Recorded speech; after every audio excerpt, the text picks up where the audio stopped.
Hey guys, I'm Fancy, and you're watching the Good Wives Network. All right, good morning, good afternoon, good evening, no matter where it is that you are tuning in from. Hello, hello, hello, hello, hello. Let us send out an email, invite, or whatever it is to everybody. There we go. Okay. Hey, everybody. Hello, hello, hello, hello, hello. How is everybody tonight? Please go ahead and start liking and tapping and sharing this out into the universe. Get us out there on the algorithm. We have been going through a uncovered kind of a bunch of older news articles and older videos. Thank you so much, Alicia. Older videos and all these different things pertaining to the Gypsy Rose Blanchard, Dee Dee Blanchard, Nicoda John case. Oh, thank you, sweetheart. I appreciate that. So we left off yesterday. Oh, Sarah, I'm already live. Why are you calling me? I can't answer you. We left off yesterday and we were going through this ozarksfirst.com news article. In that we had the 20-minute, thank you, the 20-minute press conference that Sheriff Arnott gave when they were first arrested and apprehended, and they were going to be extradited back to Missouri from Wisconsin. And that was super. Thank you. The intro is awesome. Thank you. Thank you. Thank you.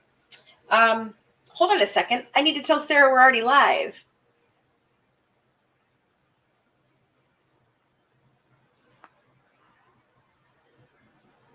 Sorry.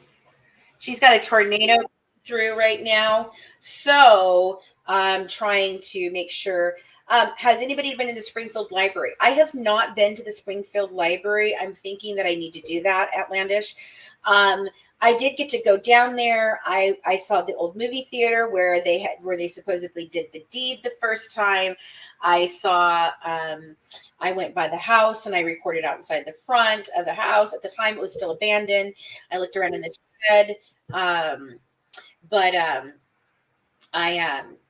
did a couple other things while I was there, but I didn't get to do a whole lot because it was basically just a day. I was going down to pick up my husband, who had helped his friend move from California to Springfield, Missouri. And I was like, why? So we had all of that going on. So I only got to do a couple of things, but yeah, I think I definitely need to go through the archives of the Springfield Library to pull up a lot more of the things that we just can't seem to find online anymore. Because when I started researching the case again for the documentary and the book this last year, let me tell you, everything that I would click on to go to a news article from back in the day prior to the unaliving is all gone. So like if you go to MJ Pack's thought catalog where she had all the links to everything, gone. How's that even possible? I thought they said once you're on the internet, it stays there forever. Well, I'm sure that it can be accessed somewhere, like somebody who did this, but it's going to have to be, like I said, in the archives where you go back, like when you had to go back to like the microfiche film. Oh, I remember the microfiche. Yeah. I was like, ugh, don't want to do that again. Is it true that someone on lifetime then okay, you know what? We're not talking about that, Goldie. Okay, we are not addressing that subject, so please don't ask about it again. We have already addressed the situation.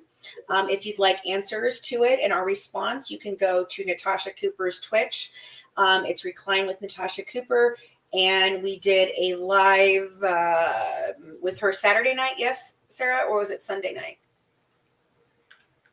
It was Saturday night. It was the Derby night, right? No, it was Tuesday night, wasn't it? Was it Monday night? Monday night. Yeah. Okay. So, so we've got that going on. So if you want to know anything about that and what happened, you can go over there. We are not discussing it any further than that. Same thing happened in the Watts case. Everything was scrubbed. Yeah. See, I know it happens. I know it can happen. Hi, baby.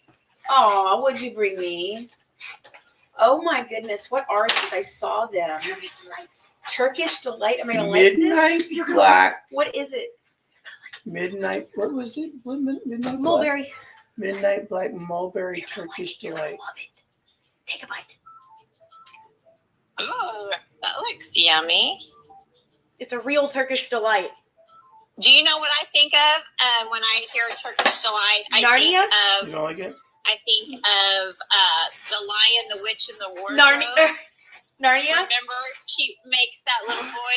She says, "What, Edward?" She says, "What would you like?" He said, "Turkish Delights." Honestly, if it was me, now having a real Turkish Delight, if he had the real ones and not the crappy, like, gelatinous cube ones, I would sell out my siblings' lives for some Turkish Delights in the middle of a war. Abigail Breesan. I would. If I'm starving for months, yeah. Guys, listen, I just want to let you know, there is a tornado coming through my area.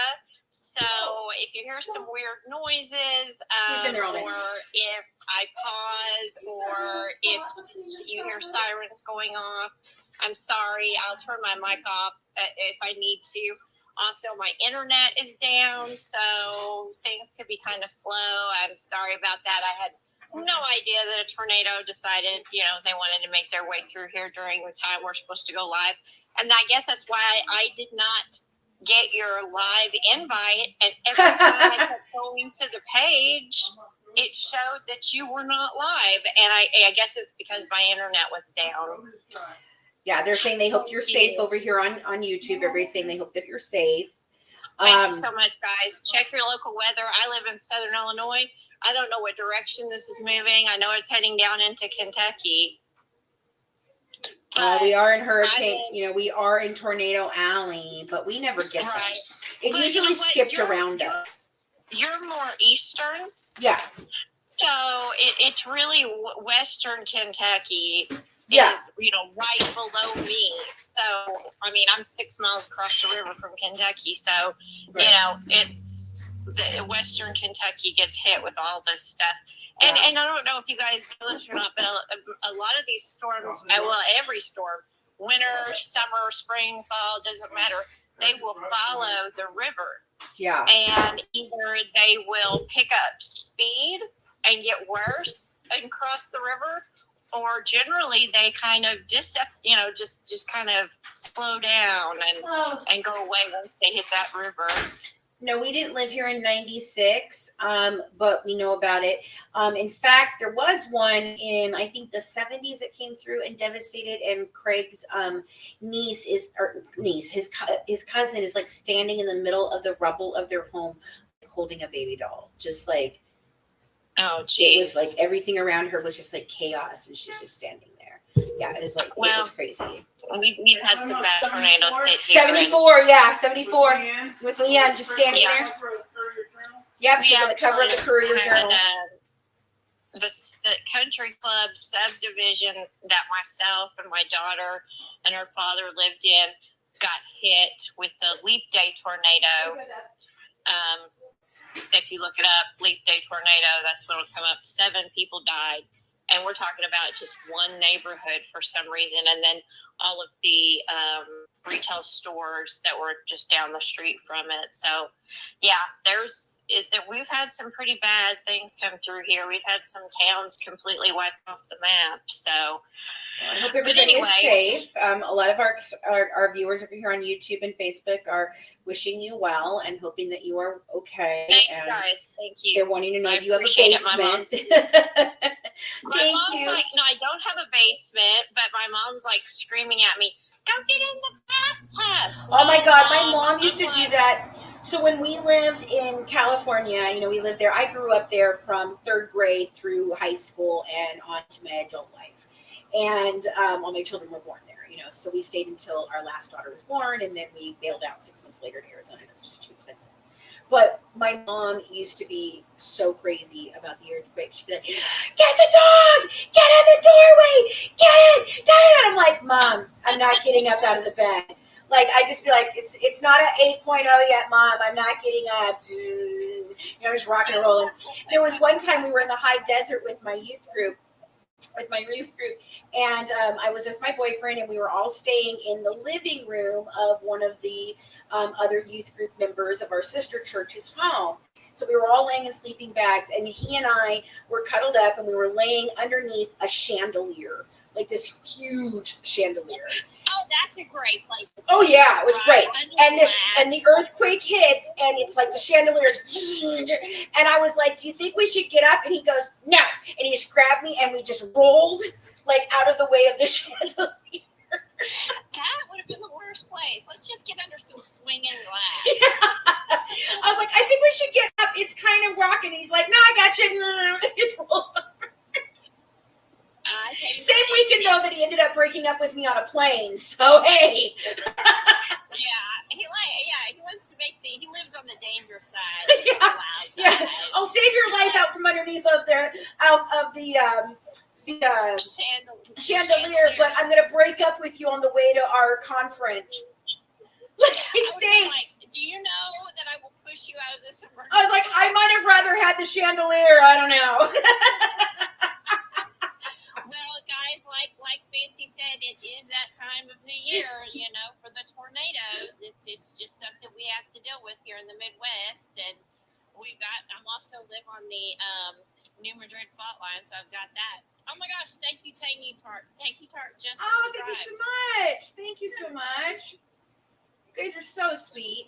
We're working on the subscription stuff for you guys. Yeah, I gotta make some stickers or whatever the heck it is. Emotes. They're called emotes, and they're like little personalized stickers and little fun things that the subscribers get to have access to that others don't. And also there will probably be some time in the future when we will have sub-only chats, or we will have, special things. Now, one thing I don't know is that, we're trying to build up the the Good Wives Net 2 TikTok page. I don't know how you'll transfer those subs. You can't transfer those subs over, So we'll just figure it out over there. We'll keep the because they do the subscription for a month, right? You can then do it for a year. Oh. You can do it for a month. Well, I mean, we'll still be going live over here. I'll still be going live over here on a variety of other things. I'm still going to talk over on this section. So you'll still have this, but the Good Wives will have all kinds of other content besides just true crime content. So you'll have a lot to go through. Maria Nunes just subscribed. Well, thank you. Woo! Wow, you've gotten some subscriptions the last couple of days. That's great. Thank you so much. Look, you're there. Honey, hold on a second. Nicole, I beat Flawless Nina to that by 7 years, baby. I've had all the uncut interrogations out since the very first. I was the one who released them. They're all on this YouTube channel in a playlist. So please, since you're one of my mods, make sure you watch them on my channel. Okay, guys, we've got a Subway. Woo! We got to get 5. We have to get 5 subs in 15 minutes, and we have 2, so we need 3 more subs in 15, 14, almost 13 minutes. You guys want brownie emojis? Okay, we will do brownie emote. I will make a brownie emoticon. We will do that. Okay, I don't know how to do it, but we will figure it out. Yeah. How do you sub? Okay, so you go up to the top there where she has her gift go, and you just swipe till you see the star, and then you hit subscribe. Or you can hit the star down at the bottom on the left hand of the screen to subscribe. Oh, thank you guys so much. Okay. Thanks, so, yeah, bottom left corner, that's right. Or you can do it at the top right now. It's got 13 minutes. We need 3 more subs. 3 more subs.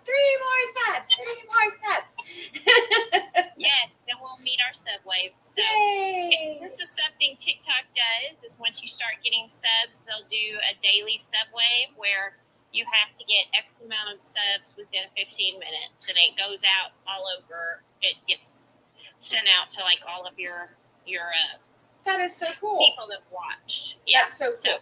And you can gift subs to people too. I just don't know how to do that. You can actually buy extra subs, and then TikTok will give them out. Angel subs. Yes. Yay! Okay, we only need 2 more. We got 12 minutes. 2 more in 12 minutes. So how is everybody? Did you guys catch our live earlier from today covering the Micah Miller case? Because we covered that. I'm fired up. Between the tornado and everything else with the stuff that when you asked me to do some research on Micah, the stuff that I pulled up today. Wow. Just in the last 2 hours. Sent me over the edge. Nicole Joanne ran. So, yes, we need 1 more sub. 1 more sub. You can buy gift subs too, and then TikTok just randomly gives them out. Thank you so much, you guys. You guys are so wonderful. We got 10 minutes left. We need 1 more sub. I bet we can do it. 1 more. I don't even know how much is the subscription. I don't even know. It depends on whether you want to go monthly. We did it! Yay! Laura finished it. Laura got us. We did it 5 for 5. Okay. Yes. Thank you, guys. It says success. All right. Kicking this now, off. Listen here. I have had a completely huge attitude shift. I'm so mad. I went from thinking my heart's broken. This is so sad. This woman was abused. She was stalked. She was harassed. She wasn't believed. And I'm discussing Micah Miller and her soon-to-be ex-pastor, J.P. Miller, or one of the elders of the church, or somebody, faked her unaliving to make it look like she had done it herself. I don't believe she did it herself. Now, the things that I have found out, that we have found out about the pathologist, the things that we found out about JP from her friends, and now things that are coming out that were in her binder, and then this creator now, who apparently is the leading expert, like you would say, the person that is the closest to the family, to the case, to the situation. It's Kyler, not Tyler, is their name. Mm-hmm. They have everything. Everything. Yeah. They have got everything that's been FOIA'd. They've got it all.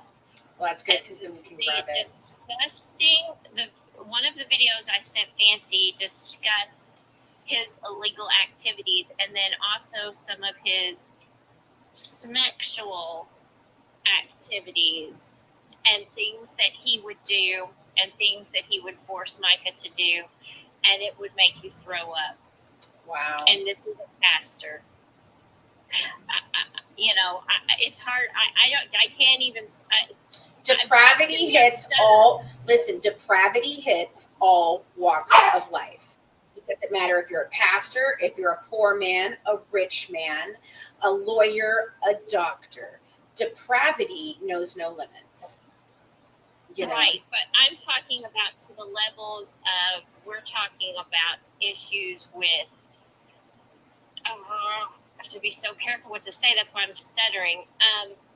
Talking about things Could you take with Bella out? children, talking about things with minors, talking about things with household pets. Yeah. And sex workers. When your dog's not safe in the house. Yeah, that was one of the things that was one of the things that was very shocking with take it Bella out.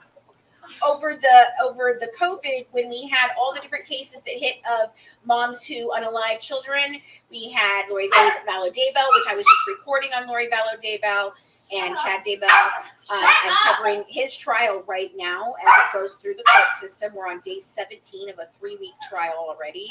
And then Lisa Snyder had the same thing, like with dogs, and I was like, I was just like, I can't do this.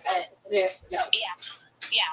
When the dog's not safe from the preacher in the house, right, there's a problem. Right, and thank you guys for all the finger hearts. I thought they were cute. They looked cute, so that's what I picked for today. Was the finger hearts. And let me. So I'm just the more I find out that the angrier I become, and the more I find out, about J.P. Miller's criminal background. Yeah. Also, that there were several church employees that were convicted schmedophiles. Right. They were. It just blows my mind. Yeah, for sure. Okay, well, let's shift. Now, I went through the article you sent me, right? Yeah. And it is the generic, typical, all 100% lies and BS. Right. That has been peddled to the masses for the last 10 years. Yes. The only thing of value that I could find in any of it was seeing some of the video clips. Well, yeah. Did you see the first? Did you see the first episode of it? Or there's 3 parts to it. Did you look at the first part too? Yes, I did. Yeah, there's a lot of pictures on there. I don't know. I haven't really got to look at them or anything to see if there are any that we haven't seen before. I don't know. There's a few. There's a few we haven't seen before. So there's the 3 sections, and then there's also Dr. Phil. Right. Now, on the Dr. Phil, it's just a few seconds, but if you click on the link, it gives you the full Dr. Phil interview broken down into 19 segments. Oh, wow. Yeah. That interview is very telling. She lies a lot. She lies so much. I it's got astounding. And I was like, do we want to play? Do we want to work through that? I mean, we can go through the Dr. Phil in clips and work through it because a lot of people haven't seen it. Because a lot of people haven't seen that, and it's very early on. You know, it was right when she got into. I think it's right when she got to Chillicothe. It could have still been done when she was got to Chillicothe. Yeah, it was right after she got to Chillicothe. Okay. Yeah. All right. Well, then that's what we'll go through tonight. How is he a pastor? Let me tell you how he's a pastor, because I'm mad. He's a pastor because he couldn't get a job anywhere else because of his criminal background, because he is an absolute pervert. Right. Okay. Well, so here's what we're going to do with all of her interviews, all of the documentary series, everything. We are at this time. Well, thank you so much. Oh my God, Alicia, thank you. Okay. Oh, so thank you for, I didn't see Alicia if you sent me any finger hearts, but if you did, I greatly appreciate it. I appreciate any gifts, because like I said, I use the gifts to give back to other creators when I'm watching them. I like to gift them. So I do appreciate anything you guys do send me, because I get to share the love with others. So thank you. And Shortcake, he's half owner in a bar. He's half owner and business partners with a lot of shady dealings that no preacher should have anything to do with. No self-proclaiming Christian or any person of any moral standards. I am just so upset right now. I wish I'd never even looked at this stuff, because it's so much worse than I ever imagined. look, my background is in honor of her first time on the beach. Aloha. Aloha. Aloha.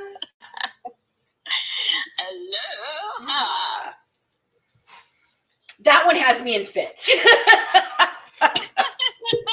That lie just has me in fits. Like, girl. Well, I was kind of wondering why Starlight even sent this to you or had this up on her thing, because I'm like, all it is just regurgitating. It is my first time on the beach. Even though I lived right outside of the beach, I lived on a beach. I've been to Hawaii for my honeymoon, granted by the Newlywed Game. And in all those times, and all the time that I lived in Florida, no, I never, ever went to the beach. Not one time. No, it's my first time on the beach. Ah! Guys, now listen, you know what she's going to say.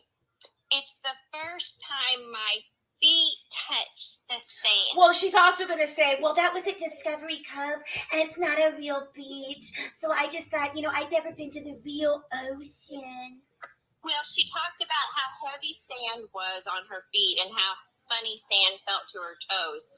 So you're telling me you sat on a beach in your wheelchair and you didn't put your feet on the in the sand, lady? Come on now. In the pictures, it shows she's got big old white socks on and a dress, and she's in a wheelchair on the beach. Yeah, those are like compression socks. They're gonna say, she's gonna say, I mean, it was the first time I ever got to walk on the beach. She acted like it was the first time water ever fucking touched her, is what she looked like. I cut out there. I said No, I know. My daughter called. She looked like it was the first time. Holy fuck! My God, my daughter keeps calling that every time I start to say it. It looks like it was the first time water had ever fucking touched her for how ridiculous she was. You have to say that again because you cut out. Did I cut out again? Yes. I said she looked like it was the first time water had ever fucking touched her, the way she was carrying on. And then she has to double down and tell us that she doesn't know how showers work, despite all the trips you took across the country, baby doll. Oh, I know. And in these pictures, there's evidence pictures in this link that you've got. And it does show, I was right. There is no shower in that tub, that jacuzzi tub. But she has been in hotels that had showers. And that's just one house. It's not like she never had a shower in her house before. Melissa said, it's just being around her makes me appreciate the little things in life. Like, she was so excited to get her new refrigerator because it was the first time she'd ever had an ice maker. And it was the first time she ever knew how showers worked and that you could control the temperature. Did y'all believe that? Did you fall down and smack your little head on the pavement, Melissa? She's making you look real fucking dumb. You're going to look like a fool when I'm done with it all. She's 34 years old, guys. Maybe that was her first refrigerator with an ice maker. You know, okay, I'll buy that. Whatever. I would get excited about it. She's been around ice makers before, people. Well, I mean, it's not that she was excited about it. That's fine. If you're excited about your ice maker, you got a fridge with an ice maker. No, she was excited. She wanted to take a picture by it. Well, I would. Okay, no, listen. Don't get on her about that because let me explain. As an adult person, buying appliances for my house that make my life better, I freaking love. I took a damn picture in front of my freaking washer and dryer when I bought them. If I bought an ice maker fridge too and had a new fridge, I'd do it and be like, post it on my social media. Oh my God, I got my first ice maker. That's fine. Wait, let me finish. That's fine. What I take big issue with is Melissa Moore sitting up there acting like it's some bigger deal than it is. Dude, you're making it out like the girl was trapped in a fucking hole in a well somewhere. The girl lived a life. You didn't let me finish my sentence. What I was saying was she asked Melissa if it would be, I know, if she could take a picture next to her fridge and post it, or if that would be considered bragging. And Melissa was like, no, sweetheart, you can post that picture of your fridge. Right. Well, she did that. Oh, we already got our first violation for harassment and bullying, guys. Guys, guess what? She left that new fridge. Yep, she sure did. Right after she got it. I wonder if the fridge misses her like Pixie misses her. If Ryan gives the fridge away, are you going to harass him for that too? No, because he's hoarding, remember? Right. He's hoarding in that new refrigerator. Well, that's what pissed her off. You know that's what pissed her off. This is a brand new freaking fridge, and how dare he put any of his shit inside of my brand new fridge. How dare he? Yes, exactly. Exactly. Now, I mean, after that, I saw that comment, I was like, that makes sense. Right. What if he changes the shower head that she was so excited about? What would have happened then? Good God. Well. So we've been going, it's not necessarily new evidence, Love Shack, Sarah. It's actually things that have been archived in the past, and they have been hard for anyone to find. And these are videos that have resurfaced of especially interviews. There's lots of interviews that we haven't seen in many years, if at all. So this is where we're at. This is Starlight sent me this. She was the one going through this, and she said the same thing. Other than the videos and some of the things that were in there, she said that it wasn't very informative anyway, because it was, completely biased. But the fact is that that 20-minute press conference that Sheriff Arnott gave, let me tell you something. That is important as shit.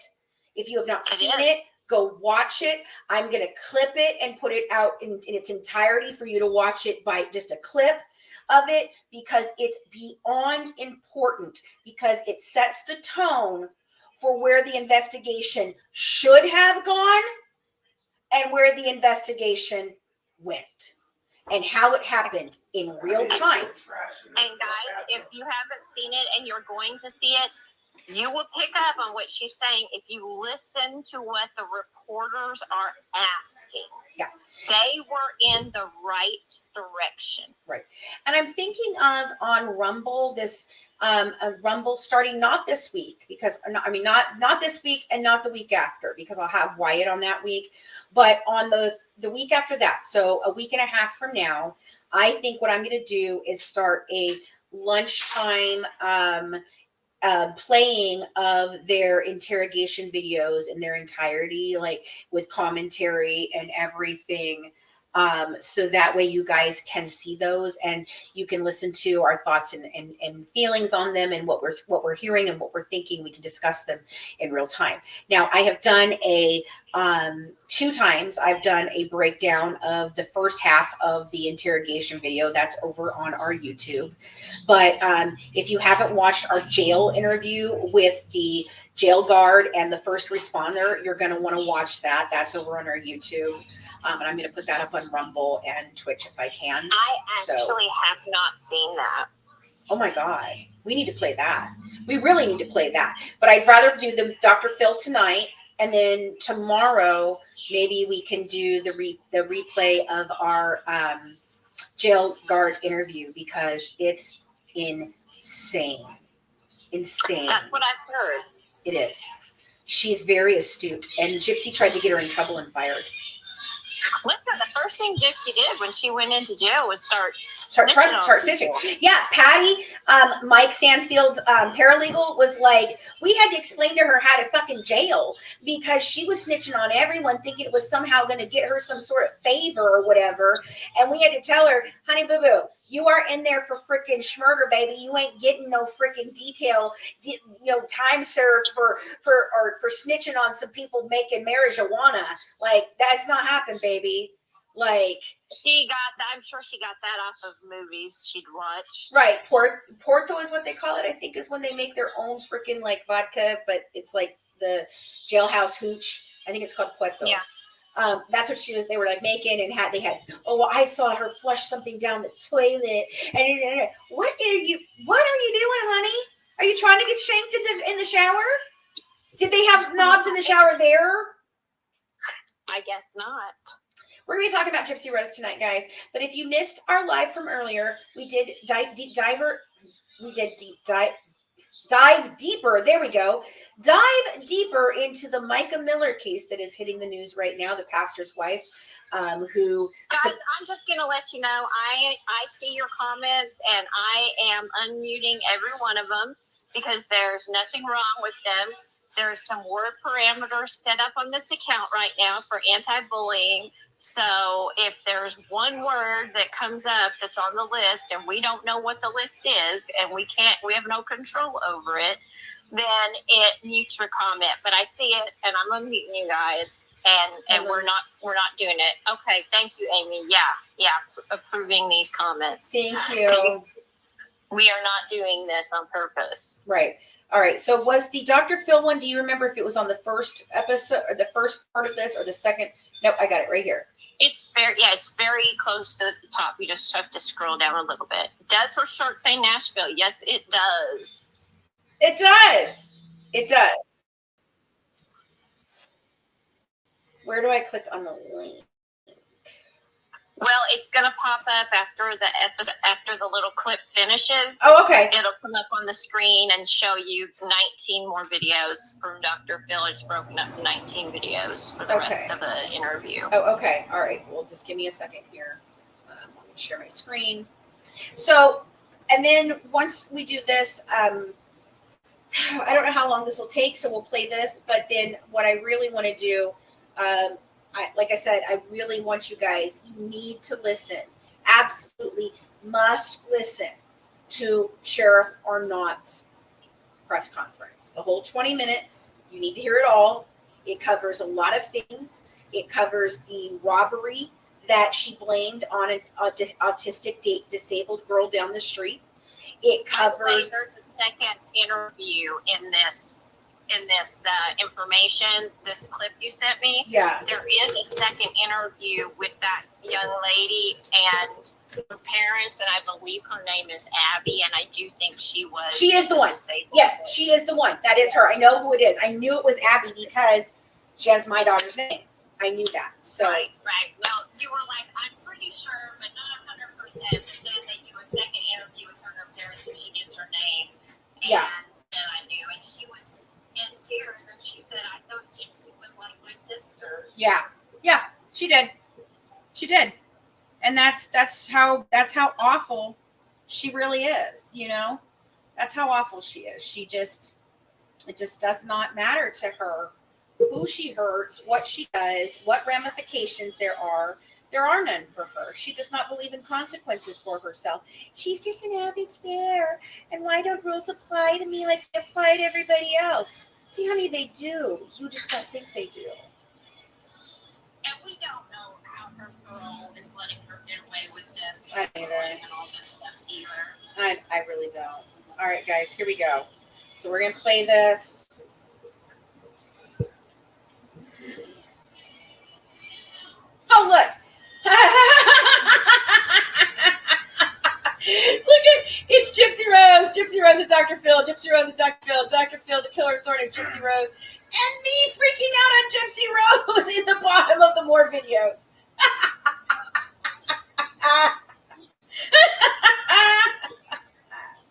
Oh, that cracks me up. Should you be in this prison? To be honest, I have complicated feelings about that. I believe firmly that no matter what, murder is not okay. But at the same time, I don't believe I deserve as many years as I got. I know. believe firmly Hold that on. no matter what, murder is not okay. Should you? Hold on. Okay. I'm trying to figure out a way to stand. Hold on. I got something.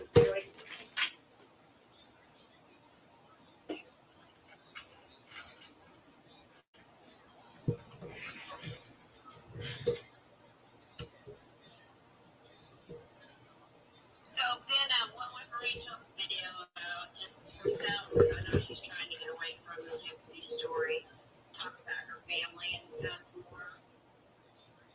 Yeah, did Rachel just make a new video about her? Well, I'm asking, she said Rachel did a video last night. Oh, well. Okay, well. I don't know what, and I'm asking what it was about. Yeah, what was it about? Okay, here we go. Let's see if we can make this work. Back on up or a bit too close? No, I'm not. Just hang on a second. I'm trying to get you close enough to hear it, Sarah. That's what I'm trying to do. So just hang on a second. Hang on. It's Rachel Garlick, who was Gypsy's cellmate and spokesperson. Oh, a video explaining why she hasn't been on TikTok. Well, probably because I would say she's probably sick of seeing Gypsy stuff. Okay, let's see here. All right, here we go. Should you be in this prison? To be honest, I have complicated feelings about that. I believe firmly that no matter what, murder is not okay. But at the same time, I don't believe I deserve as many years as I got. But your mother is dead. She is, yes. And she was murdered. Yes, sir. And you were involved. I was. What would be a just punishment? I'm not really certain on that. I do believe that I do deserve to spend some time in prison for that crime, but also I understand why it happened, and I don't believe that I'm in the right place to get.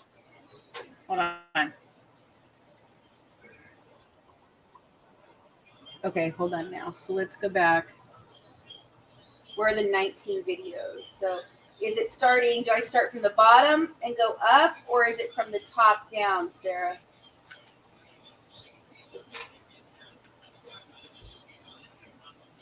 Or You're from the top down, and can you go vertical? no, because then you can't see it, not with being able to hear it at all. So you're just, people can turn their phone sideways for heaven's sakes, you know? Oh, I know. I turn my phone sideways and then it readjusts for me. Yeah. I've been turning my mic off. Okay.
Okay.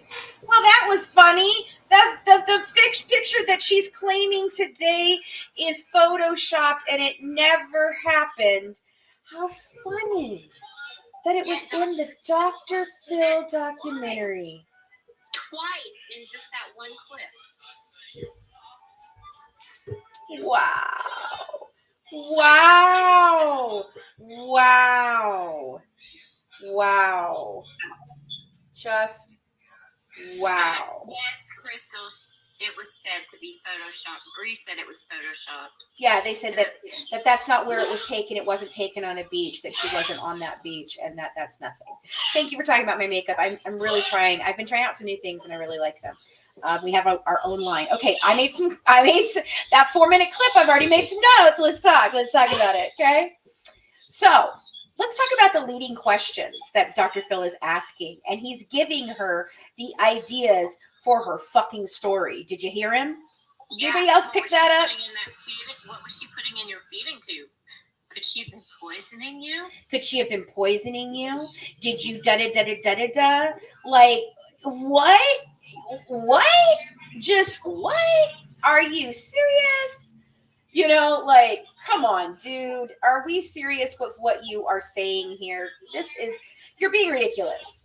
Like, I cannot believe that he literally just basically gave it to her. You know what I mean? Like, baited questions. Yeah.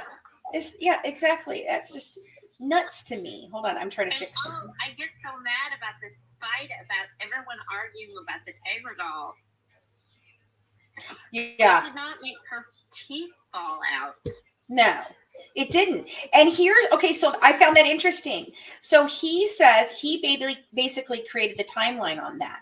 So he said, so let me get it straight, because to me, the way it appeared was this. Can you guys hear now? I'm not playing anything right now, but can you hear me now? Okay. So look, I thought it was interesting that he says you got the house, you were getting all these, and about that time you ended up with then you had epilepsy too, right? So are you saying that there was no claims of epilepsy while she was a little kid and she didn't get those until she got the house? Because that makes sense to me. But then how would her teeth have rotted out, Dr. Phil, from Tegretol in a year? Right. And then also, the leading questions of, well, you were her, basically her cash cow. Right. So you couldn't hear the recording at all, guys? Sorry, trying to take care of them. So I found that. I also, so she says here, he asks her, and you never asked your mother, but Mama, I can walk, da-da-da-da-da. And she says, no, I never questioned. She says that in every freaking one. I never questioned. She's always very consistent with that. I never questioned. Mm-hmm. And she would punish her by hitting her with what? Coat hangers. Where'd she get that little story from, do you think? Mommy Dearest. And what was the name of the first freaking documentary? Mommy, Dad, and Dearest.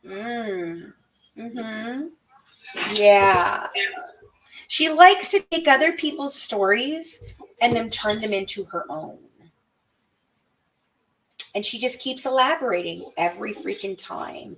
And I love that she told everybody, that she told Hancock, she's told everyone, she told Michelle Dean, my mama was my best friend until boys, basically, right? And I was getting older and I wanted to go live my regular life. And she told me that I would never be able to live a regular life and get married and have it. But now we're hearing in Dr. Phil here, one of the first ones was, my mama told me that she wished she had gotten rid of me, that I ruined her life. I do not believe for a second that shit was happening.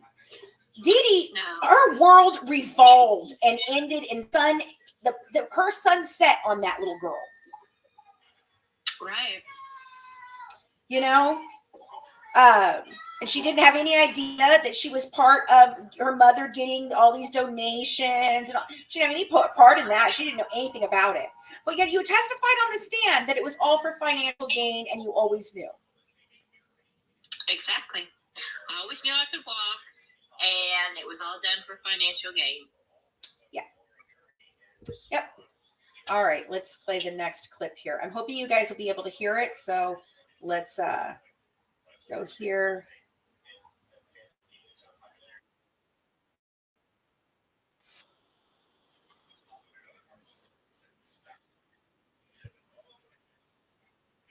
Hold on. Okay, hold on. Somehow it's not sharing it. Just a second, guys. Come on, will you go away? I really hate this thing. I hate the taskbar at the bottom. I cannot figure out on my new computer how to make it go away sometimes, and it doesn't leave, and then it pisses me off. I cannot get it to collapse right now, and so I can't click on the thing I actually want to click on. There we go, finally collapsed. All right, let me get back over here. Now we present it again. All right, stop screen, present, share screen.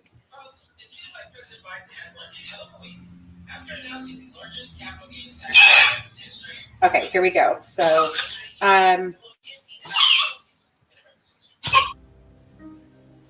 You had a feeding.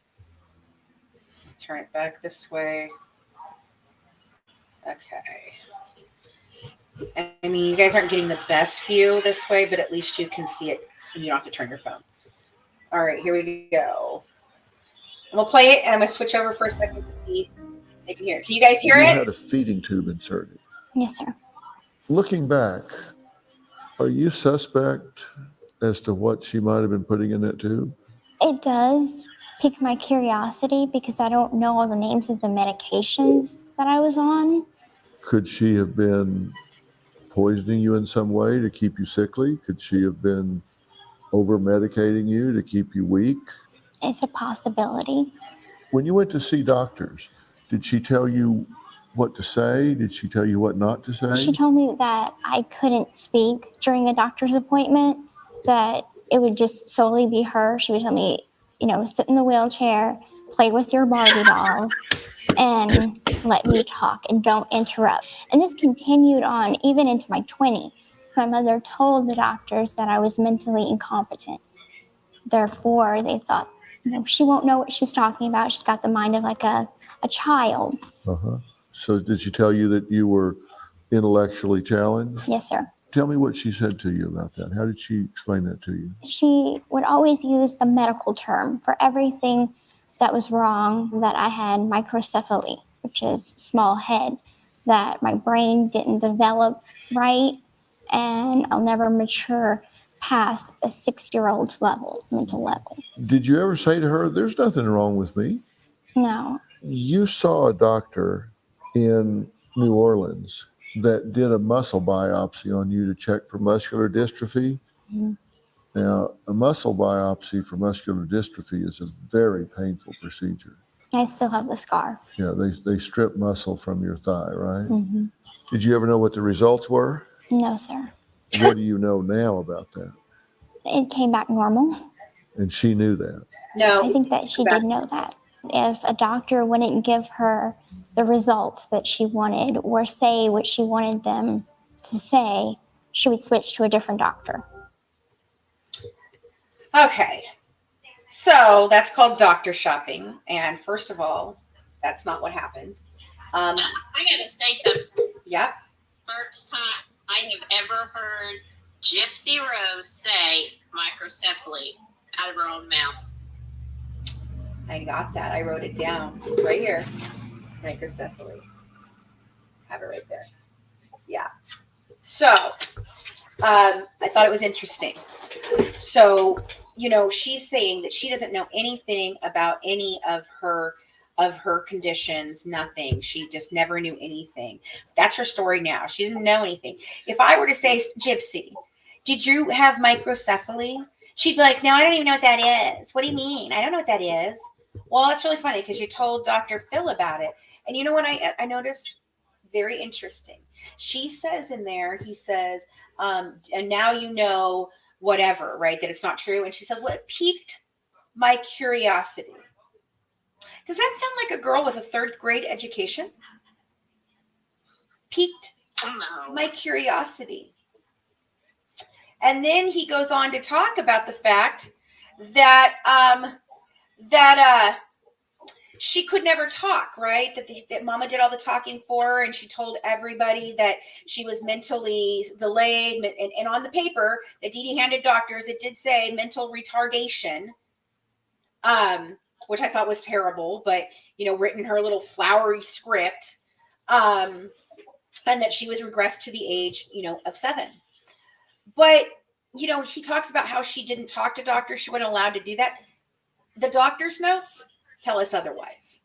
The doctors talk about her rich vocabulary, how pleasant and how attentive she is, how engaging she was, how they believe that she's got great vocabulary skills and she has great understanding of the things that they are doing, and that for a child with some developmental and cognitive delays, that they are surprised that her vocabulary level is at such a high level.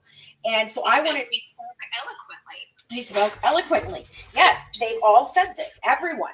Even the neighbors said the same thing. And I'm like, well, I don't understand. Then how could you think that she had a mental capacity of a 7-year-old? Now, I could understand them thinking, okay, maybe she can understand words and she's good at that, but she doesn't understand complex, complex concepts. And you know what? She doesn't understand complex concepts. She really doesn't. I just can't get over the microcephaly. I know.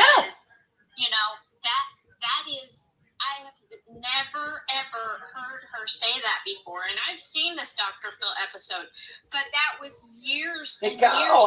Before you and Colleen found the microdeletion chromosome disorder that includes microcephaly. So that just blows that whole thing out of the water that they all didn't know, and she doesn't have it. Because Bria's saying now in her lives that Gypsy does have it, a mild form. And now we've got Gypsy's telling Dr. Phil she had microcephaly, which was part of this chromosome Which disorder. is the truth. So I just got banned. I can't go live again till the 11th.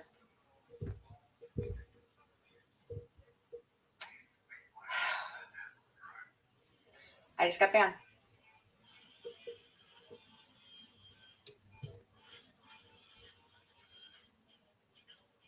I'm going to have to appeal that with, I appealed it and I'm going to have to give it to my agency. I just got booted. I want you to understand.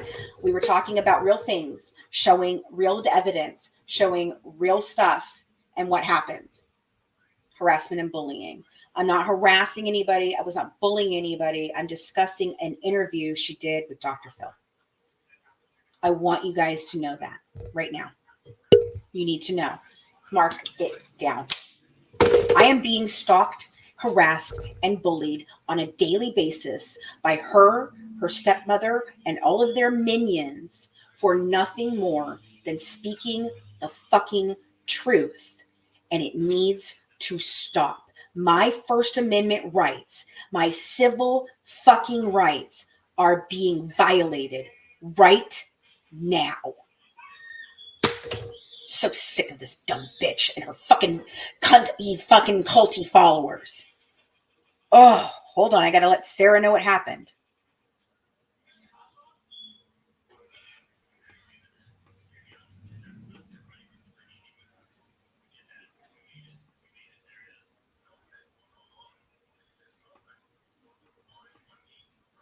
Hold on. I got to make a little. Okay. Sarah, I'll send you an invite.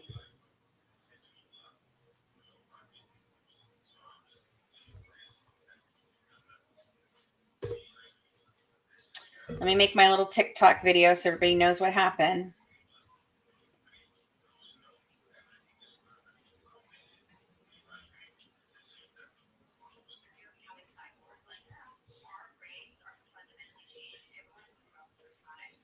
Hold on.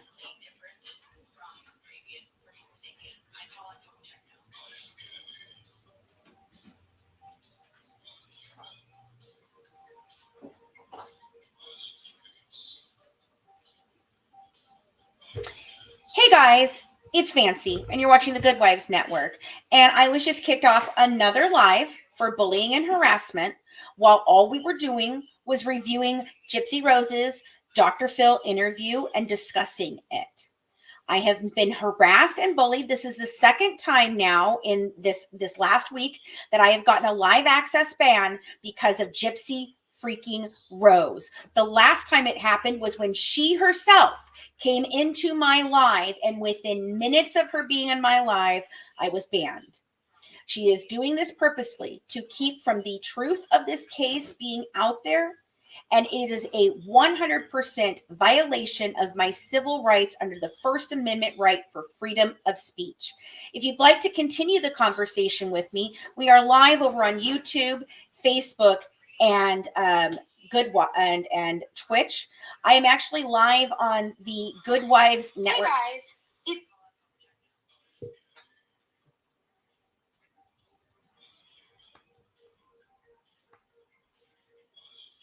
Okay, guys.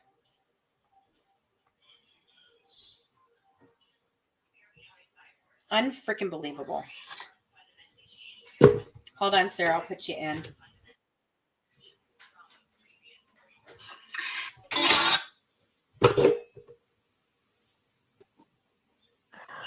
Did you say you're kicked off until the 11th? Yes. Oh my goodness. What do you think it was for the Dr. Phil? No, it was for bullying and harassment. Because I'll tell you this, the part of the reason why they chopped up the Dr. Phil episodes like that is so that people can replay them without getting in trouble. I'm aware. No, it had nothing to do with that. It had to do with the microcephaly. As soon as we say microcephaly chromosome disorder, boom. Yep. Yeah. Oh, I do take it as a compliment, Jay Rader, because I have them bothered. Very, very fucking bothered. And you know why? Because I'm the one with the truth. That's it. And I will be discussing it with Gravitas, my freaking agency. I've already put an appeal in. And I wasn't even saying about Gypsy outside of the show. Exactly. I was showing an interview that she had done. Yep. Right. There was no bullying. It doesn't matter about YouTube. They don't get me banned off of YouTube. YouTube's got better fucking sense. So, all right. Shall we go forward? All right. Hold on. I'm working on it. I'm thinking right now about the things that we had planned to do between now and the 11th. Yeah. Mm-hmm. I'm aware. That's a lot. I mean, last time it was just 24 hours and she screwed up our derby party. There's a point at which you got. Yeah. This is a lot longer. Yep. I hope you win the appeal. Gypsy Rose Blanchard and her boy. I hope I do too, because this is stupid. Completely and utterly stupid. I was kicked off of TikTok. I'm on YouTube, I'm on Twitch, and I'm on Facebook under the Good Wives Guide to True Crime because I'm having a hard time with the Good Wives Network connecting to this thing. I don't know why, but it's having a problem. Yeah, she doesn't want people to know anything because it throws out the whole case. Exactly. Yep. Here we go. This is exactly it. Her mother was only trying to treat her chromosome disorder. She obviously has. I mean, look at her. It's weird they are trying to silence this. They know their grift is being exposed. Susie, that is 100% the truth. 100%. And so they're going to do what they've done if they've turned code. They claimed that everything was total bullshit. Nothing was true. It can't be freaking possible. I don't have this. I don't have that. I didn't have microcephaly. She's telling freaking Dr. Phil right there. I don't have microcephaly. I didn't have any problems with my legs. I didn't have any eye problems. None of this was true. My mom just made it all fucking up. Okay? Now, she did say her mom told her she had microcephaly, and he did not. True. Oh, I didn't hear him follow up with, do you? Like he did with the others. He didn't on one. Well, she's alleging it. Did you notice, though, that once again, in that small little clip, they showed her on the beach again. Yes, I was fucking laughing. I know. I know. It's like every 5 minutes she's showing her on the beach. You know what, mods? I need you to take this video of Dr. Phil, and you need to clip every single time they show that picture of her, please, so we can do a video of it, guys. Can you help me out, mods? Thank you, babies. And we're still waiting on our you killed your mama for dick. We need that one too. Yeah, and then me going, oh. And I'll go, oh. So, I think like what they're doing right now is basically damage control. Okay.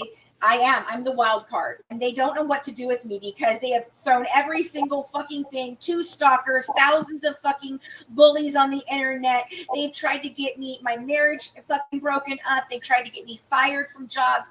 They tried to get me blackballed by the media. They have tried to take out all of my partners, my friends, anybody who's ever come through my door and spoken to me. I swear, if you breathe in my general direction, you are a target. And they tried to come for Colleen with trying to get her license taken away from her for nothing more than interpreting the records that she was given legally by the fucking patient and her stepmother. They have taken down my IMDb page. They have called other people's work and tried to get them fired just because they talk about her in a negative way. They have swatted people. They have called CPS on people. Hey, and right now we're dealing with having to defend ourselves on a possible situation. A possible murder. We're being accused of causing a person on the internet that neither one of us had hardly any interaction with whatsoever. And it was I will tell you guys, I never, ever had any interaction with this woman. I never sent her a message. She sent me a message cussing me out, threatening me, and I just saved it. I just saved it, and I did not respond. I have had absolutely no interactions with this woman whatsoever. Not one time. It is a mistake in identity. They have the same last name and first name, different middle names. One of them told Ryan it was her goal to fucking destroy Ryan, take her down, all that shit. We never participated in any of her bull crap. Then she tries to tell me that her brother worked on the case and he has the whole discovery file and it's legal for him to have that because he was a police officer and a lead investigator on the case. But then he worked on Mommy Dead and Dearest. But and guys, by the way, she lives in the UK, so that's what makes it. She lives in the UK. And she has started a freaking campaign. And whether she did or she did not actually take her life does not matter at this point as to what the accusations are for us. If she took her life, this woman clearly was mentally unstable. She should not have been on the internet participating in these types of activities. And you know what? If she took her life, it was of her own choosing for her own reasons. It had nothing to do with me nor Sarah. If it is a hoax, I intend to go to the fucking hills of the earth, the end of the earth, to blast and put out there how much of a hoax we believe it is. I believe it's a hoax. Ryan, if you look at Ryan, Ryan said, that she figured something like this would happen sooner or later because we are such pieces of shit and bullies and horrible pieces of trash, and we've never even talked to this woman. I am the only one in this whole situation that actually did get bullied. Yes. Me. And so her. Yes, but Ryan busted it all out and it's a hoax. It is a hoax. And if it's not, I'm very sorry. My condolences to her family, but we had nothing to do with this. We never even talked about her on a live other than when Sarah was explaining that she is not Sarah Jane Anderson once again, and that she is Sadie Beth One, different Sarah Anderson. I live in Illinois. That dumb bitch lives in freaking UK. No, and I didn't even say dumb bitch. Like I just said, I just. No, you didn't. I said it. Right. I was so sweet as could be. I said, look, I just want you guys to know that we are not the same person. Right. That's it. That's all I said. And I got absolutely slaughtered. And then she goes and sends me this message threatening me, cussing me out, calling me names, and says she's reporting me. And then, that was it. So I got another ban on TikTok. I was the one that was bullied, and this woman has, Ryan busted her out. But they're still going on it though. Bree and how horrible the people we are. But we never even talked about this woman. And Bree saying that she doesn't care if it's true or not. We should still be in prison. She's still gonna go on it because we need to be shut down, because if it wasn't her, it'll be somebody else, because we're so mean and we're so horrible. Well, by that logic, no one should have to drive cars because there will be crashes. Right. All right. Well, moving on. Let's go back to what we were doing before the gypshits decided to come in and fuck with us. The gypshits and the clowns. We got Krusty the Clown and the gypshits. Like, seriously? Jesus effing Christ. All right. Back on the farm. Meanwhile, back on the farm. Here we go. Gypsy Rose Blanchard and her boyfriend, Nicholas Godijon, are both charged with premeditated murder. If she can walk, what else has been a lie all these years? Are you glad your mother's dead? No, sir. I'm glad that I'm out of that situation. She I don't know what's going on. Forced me to go to doctor's appointments that I didn't need. Did you understand that you being sick was necessary to keep up what she built? Because you got a house, donations, you got different things from people for being sick. So that was a source of income for her. And I had no idea that I was a part of that. You didn't know that you were a cash cow. No. So did she tell you that you were intellectually challenged? My mother told the doctors that I was mentally incompetent. She's got the mind of like a child. She told me if I was to contact anybody and tell them, that she would take a hammer to my fingers. And she had taken handcuffs and a dog leash and tied it together and tied me to the bed. I just don't understand how somebody can do this to their child. You were being set up. Right. Why would she do that to you? I trusted her so much. She told me that she loved me, that she was trying to protect me. The only person I need protection from is her. You go on the dating site. I started to have feelings of wanting a boyfriend, and that was something that was never allowed. You meet Nicholas Godijon. Our relationship was about almost 3 years. He had multiple personalities that were violent and scary. He thought that he was a 500-year-old vampire named Victor. Thought I was in love with the good side of him. When did you meet him for real? In 2015 at a movie theater. Did you have sexual relations with him at the movie? Yes, sir. After this meeting, did you ask him to kill your mother? Yes. We called it Plan B. I was getting desperate. Nicholas Godijon has not been convicted of any crime. He was charged with first-degree murder in the stabbing death of D.D. Blanchard and has pleaded not guilty. His trial is set to begin in December. We now fast forward to that night, 8:36 p.m. Tell me in your own words what happened that night.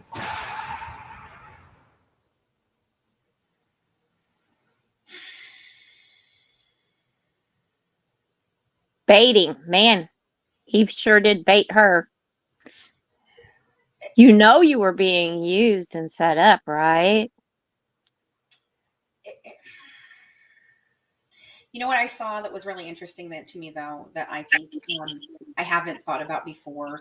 You know, all the pictures. Now, we found out that those pictures are supposedly pre-Nick, that those were pictures that she was actually sending to Dan and whatever other men she was encountering online. And there were several, tons and tons. And so, you know, to me, it's interesting. But what I saw in those pictures is you've got the picture. Let me see if I can pull it up here real quick and I'll show you guys. You've got the picture here. Go back. Right there. Okay. Hold on. No, would you go over to where I'm trying to play? Okay. So you've got this picture, right? And in this picture, while it's sinister looking and everything, I mean, you can tell that this is more of like a little girl trying to dress up, and she doesn't know how to be wicked, but she's going to lick this knife and she's going to be real freaking wicked. And it just looks like it's really out of place, right? None of this makes sense. The face is not matching. It's all very juvenile looking, honestly. I'm going to tell you what, she invested a lot of money in outfits and wigs. Yes, she did. Now, hold on. There's another picture right here. This one. This one. This is a series. This picture here is the same time period that there's another picture of her going around that we've all seen of her in the black leather jacket where it's like tucked up like this and she's like this. These pictures, I want to know who told you how to pose like this. That's an adult pose.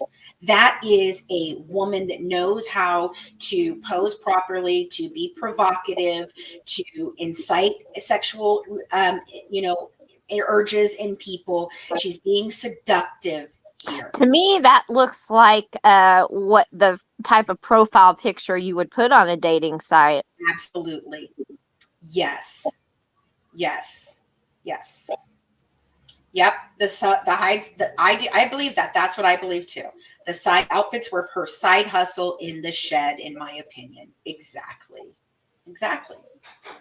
And exactly, I think she was taking it from movies and videos, and she knew what she was doing. She had been sexually active for years before, all the way back to 2009. The murder did not happen till 2015. She had been sexually active for at least 6 years. I don't care that Bree's talking about us right now. Who gives a flying fuck what that dumb fuck says?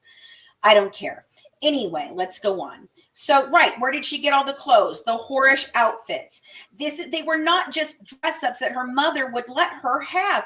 And they were right there in the open in a freaking drawer. Do you want to see the drawer? It's cataloged and it's all organized and it's beautiful. All her wigs and her little costumes. It's all right there. You tell me that her mama didn't know exactly what the hell she was doing. And if she didn't, then guess what? In my opinion, allegedly for entertainment and educational purposes only, you must have been drugging your mama for a long damn time.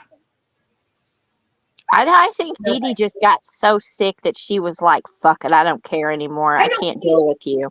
Right, exactly. And that's why she just finally told her, just go to fucking Wisconsin, you little whore. Go. I do believe the key pick was her. And I think she said that to somebody besides Nicholas. Because I do not think that was found on his phone at all. No, that is a 100% dating website profile picture. Look how much she has filtered it and edited her face. Yep. But she doesn't know how streaming works, nor how anything works. But she had a ring light in her house. She was streaming online to boys. She's streaming to Nick all night long. She got 5 different Facebook accounts at least. I think they finally found like 9 altogether. She's all over everything, but she don't know how social media works at all, guys. Just remember, she doesn't know how to stream. And she had a whole setup in the shed for a complete studio for the Littles community. Yep. She had props out there. She had a baby bed out there, a toddler bed. She had light things set up out there. And the inside of the shed was painted like a daycare. Yes. I'm aware. Well, I'm just saying I can't see the comments, so I'm just updating people. Zip ties. Yes, all the zip ties. Yes, the zip ties out there. Yeah. Yeah. All right. Next clip. Let's go to the next one here.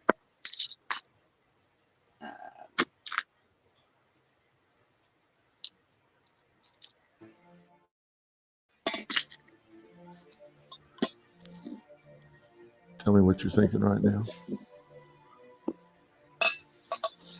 What'd he show her? I wish I wouldn't have done any of that. They didn't show. It's hard to see pictures of that house in the memory. And pictures of her in the wheelchair. The sugar With the box. dust on it. Well, was it justice? No. She didn't deserve what happened. If anything, she just deserved to be where I am. Did she warp your personality? Did she warp your mind? Did she warp your moral compass? In the beginning, yes. And through my life, yes. She taught me how to be a good liar. A very good liar without any conscience.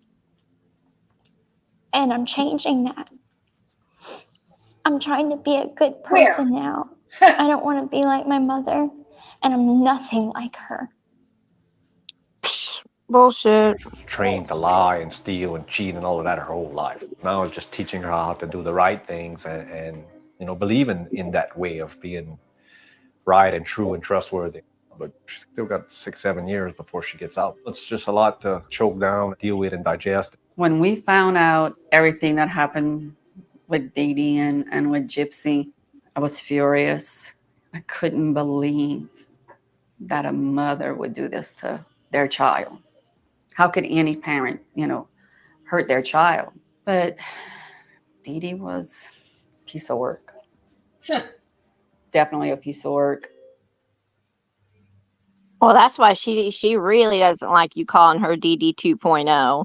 No, and she is. And I'll say it again, Christy Blanchard, you're DD 2.0, and you're horrible, and you're exploiting her just like Dee Dee did. So you know what? You're a mama who's doing it too, and you knew.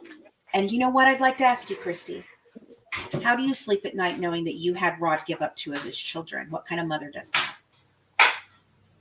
That shows that when I found out about Nicolette, that sealed the deal for me on Christy. You don't ever give up a child. So if you guys don't know about the 4th child, most of you don't. Rod got available, probably copyright. Dr. Phil is so petty. No, that's why it's broken up. It's broken up in less than 2 minutes. Are we not streaming? Hold on. Is it not streaming to? No, come on, away. Hold on. Oh, for Christ's sake, would you stop, please? Stop. What is it doing? It's like freaking out and going through different. Hold on. Oh my goodness. Hold on. I need to see my channel. View your channel. It's showing up just fine on YouTube. No, it's not. It says stream unavailable, stream suspended by policy violations. Okay, so we'll just restart. Guys, what we were trying to say is, if you don't know, Rod actually married Dee Dee when she was Sarah, stop talking. We have to freaking stop. They can't see this on YouTube at all. We have to start over, baby. Oh, yeah, I thought you meant the video. No, they cannot see anything on YouTube. So we have to start over. That's what I'm trying to tell you. The stream is unavailable. Sorry. So we'll end it and we'll start over. Stop talking. No, I'm not going to stop that. You can't shut me up. All right. Oh, can you see it now? Let me make sure. Let's see if it's still unavailable. Is it going now? Okay, it's going now. Okay. Damn. Can I talk? Can I talk now? Can I talk? So let me go over here and see if maybe it is. Let me go into the studio and see if I can change the settings, and you can talk while I see about that. Okay, that's what I thought I was doing. I thought you were fixing the Dr. Phil. Yeah, clip. but I was telling you, I was letting you know that they couldn't see us, so I was like, no, we're gonna have to start this whole live over, so they're not even hearing what you were saying. Oh shoot! Yeah. Okay, that's not. I misunderstood. So anyway, guys. So Dee Dee. Okay, Rod's 17 years old. Dee Dee's 24. They've been dating a little while, and she gets pregnant. They get married. And about halfway through the pregnancy, he's like, yeah, nah, this isn't for me. He turns 18 and he's like gone. And apparently Rod must have been just like a golden stud pony because he was out everywhere. And he got another woman pregnant while Dee Dee was pregnant, and they were married. And her name was Jill, and she had a daughter named Nicolette, who is about 6 months younger than Gypsy. And then he got with Christy when Gypsy officially got with Christy. I think they've been on and off over the years, but he officially got with her when Gypsy was 6 months old. And Christy pretty much convinced him to sign all his rights to Nicolette away. And then Christy and Rod proceeded to have 2 children, Dylan and Mia. But there are very few people that know anything about Nicolette. Right. And so at 8 years old, Jill came to Rod and said, you've never been a father to our child. My husband, Marty, has been the father that she has known. You don't do anything. I don't even know if he was paying child support or not. We've never heard that he was. And that she wanted her husband, Marty, to officially adopt Nicolette. And Christy said, well, wouldn't that just be a lovely birthday present for Nicolette, Rod? I think you should go ahead and do that. Yeah, lovely, lovely birthday present. Give your kid away. Instead of saying, Rod, I think you need to step up and take care of your child. If Jill is telling us that Marty is so involved that he's her own, that he only recognizes her, that's her only father, then what are we doing, Rod? This is not okay. We cannot let this child just go. Who does this? Literally. I understand stepmommy bullshit, but you know what? It shows exactly what character she is. She did not care about Gypsy. The neighbors did not even know that they had a 3rd child, much less a 4th child. And they have lived there forever. Yes, dear. Can you smell the strawberry? It smells like a strawberry? Okay. I'm sick. I can't smell very well. It's okay. So, yeah. So, that just shows you, what if you're a mother, okay, or if you have a mother's heart, you want to reach out and be a part of that child's life. And you should always encourage, if you are a step parent, always encourage your spouse to have the strongest relationship possible with his biological children, regardless of the mother. That child didn't ask to be brought into a broken home. A good woman, a good wife, a good mother, a good person would push for them to have a relationship, not encourage him to sign her away and give her up. Yeah, exactly. And that's the truth. That tells me all I need to know about her. Yes. Now, okay, so I did want to address this strange sheets or savage sheets. Savage streets. That's what it is. Savage street. I can't see it because it's scrolled by, but I'm looking at it on the little part. She's already trying to find Dan again. I know.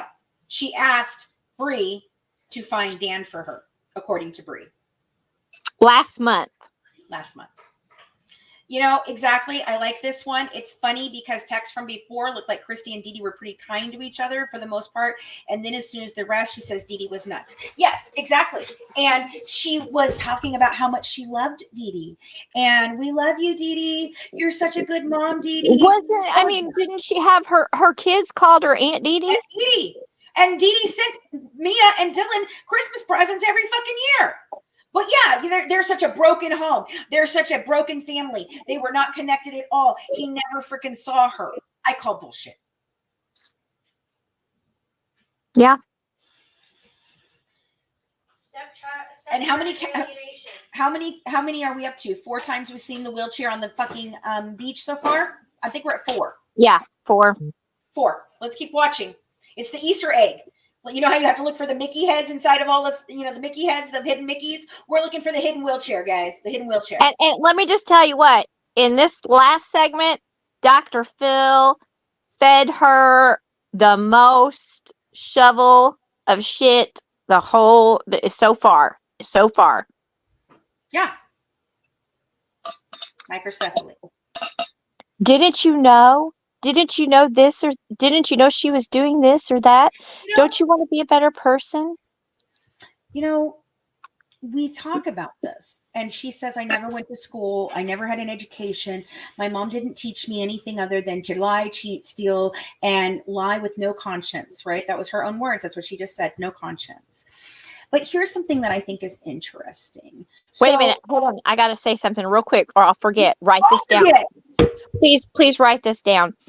In the first clip is pictures of Gypsy when she was little, and that picture you've been looking for of her in the brownie outfit is in the first section. Yeah, I saw it. Yeah. Great. She didn't have friends. She didn't get to hang out with people. She didn't get to play with little kids like everybody else. Yet she was in cheer and brownies now. Okay. So what I was saying is talking about her mental capacity and her developmental delays. Now, developmental delays can mean a variety of different things. It does not necessarily mean that she is slow or that she can't process. It can mean a lot of different things. It could even just be as simple as slow processing disorder, where you still process things, but you just do it at a slower rate than regular people. It takes you longer to figure out what it is that you are listening to and comprehend and understanding in it. But it doesn't mean you don't understand it. I want you to remember, third grade education, by her own thing. Christy says it too. Remember, though, we have pictures of her much older than third grade in uniforms, and they tried to tell me that those uniforms weren't from when she was going to school. It was so that she would feel like she was going to school, and they paid for all kinds of books and everything for her to have at home, which is interesting, considering that all throughout her medical records, it's mentioned that tutors and teachers come to her home to educate her. Just so you know. Okay, but I want you to understand something. She's the one who says, piqued my curiosity.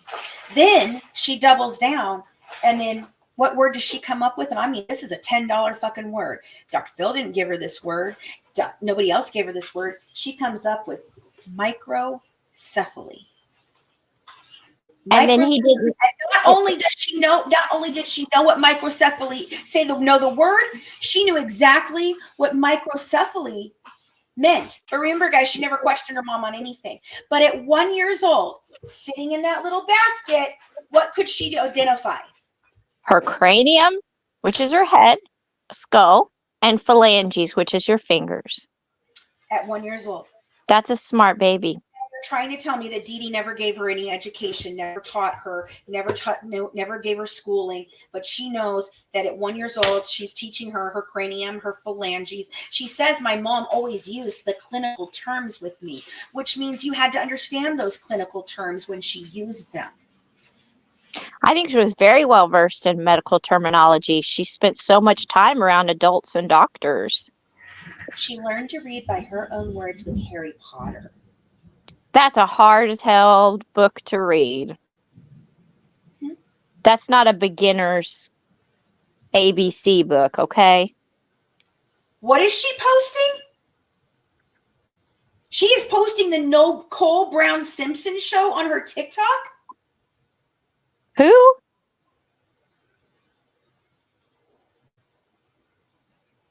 I don't know who we're talking about. Nicole Johan just said that she clearly doesn't understand she shouldn't be posting the Nicole Brown Simpson show on her TikTok. What, like the Nicole Brown Simpson investigation?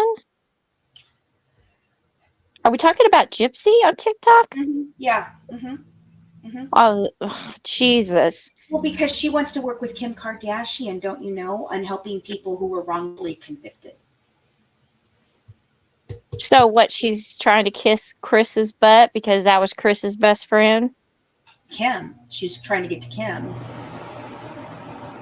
Well, I know, but Chris is the head honcho. She's the head dog. That's who she's wanting to get to, and Nicole was Chris's best friend. But that is, you want to talk about not being able to read the bloody sidewalk in every. You want to talk about not being able to read the room? Read the room and have sensitivity. OJ just passed away, and it has brought all of this terrible, terrible murders back up. And she's what? Trying to capitalize on it? She's bragging, just like she got off just like OJ, right? That is so wrong. Yeah, I think she followed true crime a lot before that it happened, and I think she probably planned all from doing that. Okay, well, let's go on to the next part. Jesus fucking Christ, this fucking bitch never stops. I can't. Could somebody violate her for that? Did you ever tell your dad? No, my mother would tell me such awful things about my father. My parents are divorced. My mother would tell me he abandoned us. He doesn't want anything to do with you. He's happy with his new family now. He doesn't love you. So I thought, why bother going to him when he won't care? They started moving further and further away, and the visits became more scarce. I'd call and say, where's Gypsy? When I talk to her and say, well, she's taking a nap. Call back in an hour. I'll have her ready for you. So, I'd call back and, she'd be ready there with all the right answers. And it's scary to think what she told Gypsy, the consequences she'd have if she did see anything, Pretty soon, I found a couple of bits of paper in my mom's safe, things that stated that I was born in 1991. Made me question my real age. I asked her about it. She said that it was a typo. I had taken those papers and the Medicaid card that I found with my actual real birthday on it, and I ran away from home. Didn't get very far because she found me pretty quickly and took me back home. Boy, was I in a lot of trouble. What happened when you got home? She smashed my laptop. How did she smash it? It was a hammer. And she told me if I was to contact anybody, any of her friends, and tell them that she would take a hammer to my fingers next time. And then she put a bell on the door, so if I tried to run away again, she could hear it. And she had taken handcuffs and a dog leash and tied it together and tied me to the bed, chained me to the bed. So how long were you tied to the bed? About 2 weeks. I just don't understand how somebody can do this to their child that they're supposed to protect and love, not use them as a cash cow and use them for their own means. Do you think she loved you? When I was younger, I thought that. And then when I found out the truth, I'm like, I didn't know this woman at all, did I? Everything that she ever told me was a lie. So how can I honestly believe her whenever she told me she loved me? She kept you in a wheelchair. She kept you on a feeding tube. She had you diagnosed with asthma, hypoventilation, epilepsy, hearing and vision impairment, GI reflux, muscular dystrophy, quadriplegia, mild mental retardation, as she called it, anemia, allergies, leukemia, incontinence, lung disease, heart murmur, all of these things. They had you on pages and pages of medications, many of which have side effects that mimic the diseases that she said you had. You were being set up. Right. Why would she do that to you?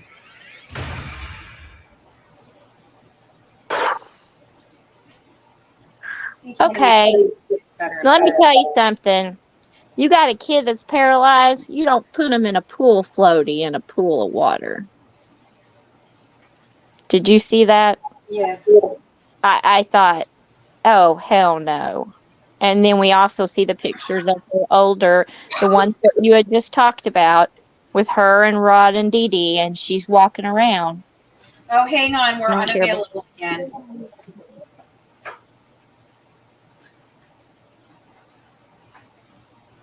We need to end this one and we'll start a new one, I think. I hope everyone saw that. What do you think? I think you just wait a few minutes and then it reset. It'll just wait a few minutes and it'll reset.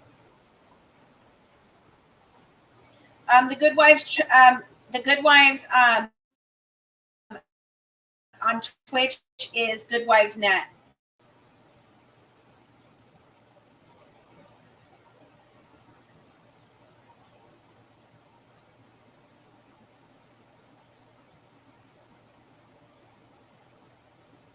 No, it's not coming back. I know sometimes when people play clips, it'll go off for a little bit and then it'll pop back on after they've played a video clip. Second time now. I'd never seen that picture of her before in the pool.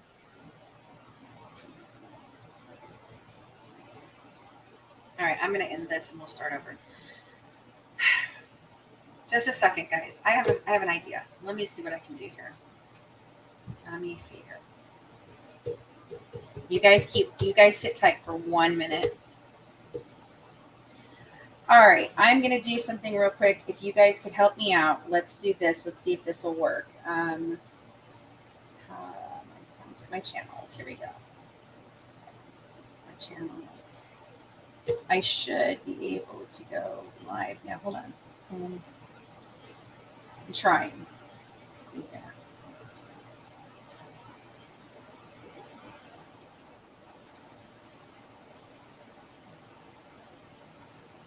Okay. Can we do me a favor here? Are you wanting to switch over to Twitch? I'm going to switch over to Rumble in a second here. Okay. I'm going to do Rumble and Twitch. Okay. Oh, hold on. We must be back now. Oh, we're back. See, I told you just have to wait a few minutes after you run a clip. Right, but I want to try. But if we are on Twitch, I don't think you have that. Hold on. What'd you say? I said you have to wait a few minutes after you've run a clip. Yeah. But I don't think you have to on Twitch. Yeah, I'm not having the problem on Twitch, and I wouldn't have the problem if I was on Rumble. What I'm trying to do is get my Rumble. Hold on. I'm trying to get my Rumble channel so you guys can follow my Rumble channel. I need 5 followers so that I can go live on my Rumble channel, and then we don't have to do this on YouTube. Hold on.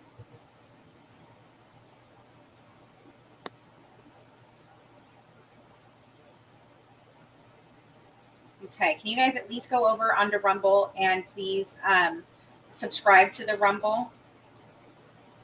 That way, when we do this next time, we don't have to deal with this.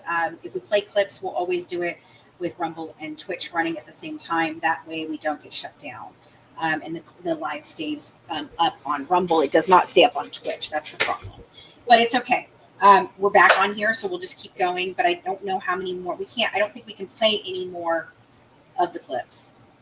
So, I think, well, here's what you could do is you can play the clips, and then when we have to take a pause afterwards, we can talk about that clip, and then by the time we're done, it should be time to play again, right?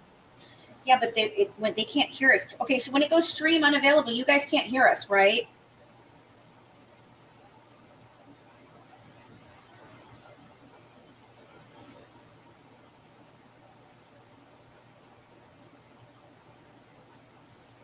So annoying.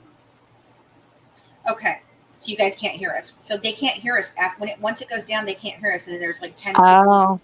They can't hear anything. Oh, okay. So I don't think we can play any more clips of that. But what we can do is we will do. So this is what we'll do. We will. Are you done? No, I'm doing till 8 o'clock, Craig, or till 8 o'clock. Why? What do you need, baby? Yeah, I'm gonna come in at 8, and I thought we'd spend time and watch a movie. Okay, so here's what we'll do. Okay.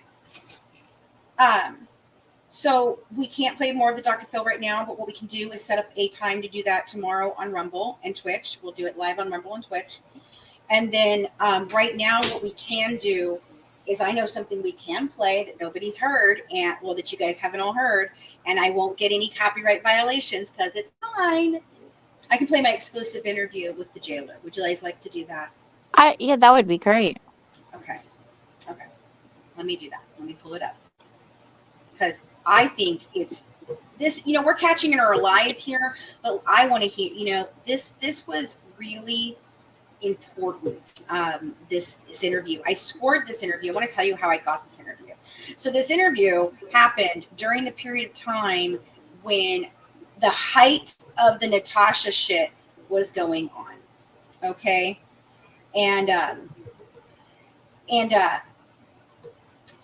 So this jail guard happened to be in Crime for Dummies. When they had one of the largest Facebook groups at the time on Facebook, right?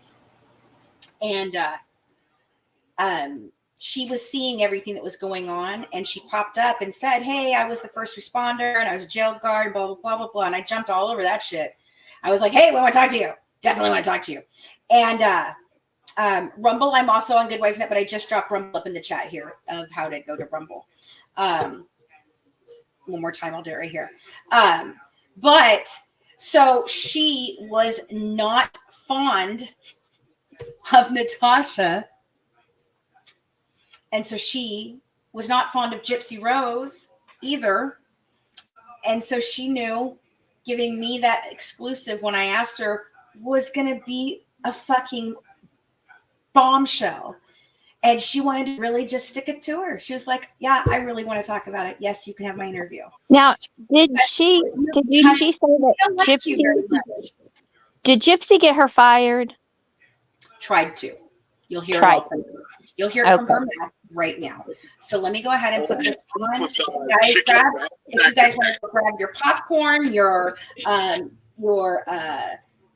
sodas, whatever, some freaking candy, whatever, go ahead and grab it all, and then we're going to play this. This is inside the interview, exclusive interview with Kay Hughes, first responder and Greene County jail guard. It's an hour and 7 minutes. So you guys we're going to do that. Do you want to play it in its entirety and then comment at the end, or do you guys want me to break it up and we can do the comments afterwards? I vote for play it straight through. That's my vote. Okay. All right. And anybody else, if anybody else would rather break it up, that whatever the viewers want. Okay. Get rid of that. Stop screen. How long is it, by the way? Hour and 7 minutes. 107 minutes long. So maybe an hour and a half even. I don't know. We'll see. It says 1 hour, 7 minutes. So, yeah. Cool. All right. Yeah.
So just tell us a little bit about how that, I know you said that day changed your life. So can you tell us a little bit about that and how it happened, how you got called out there and what exactly happened when you got out there?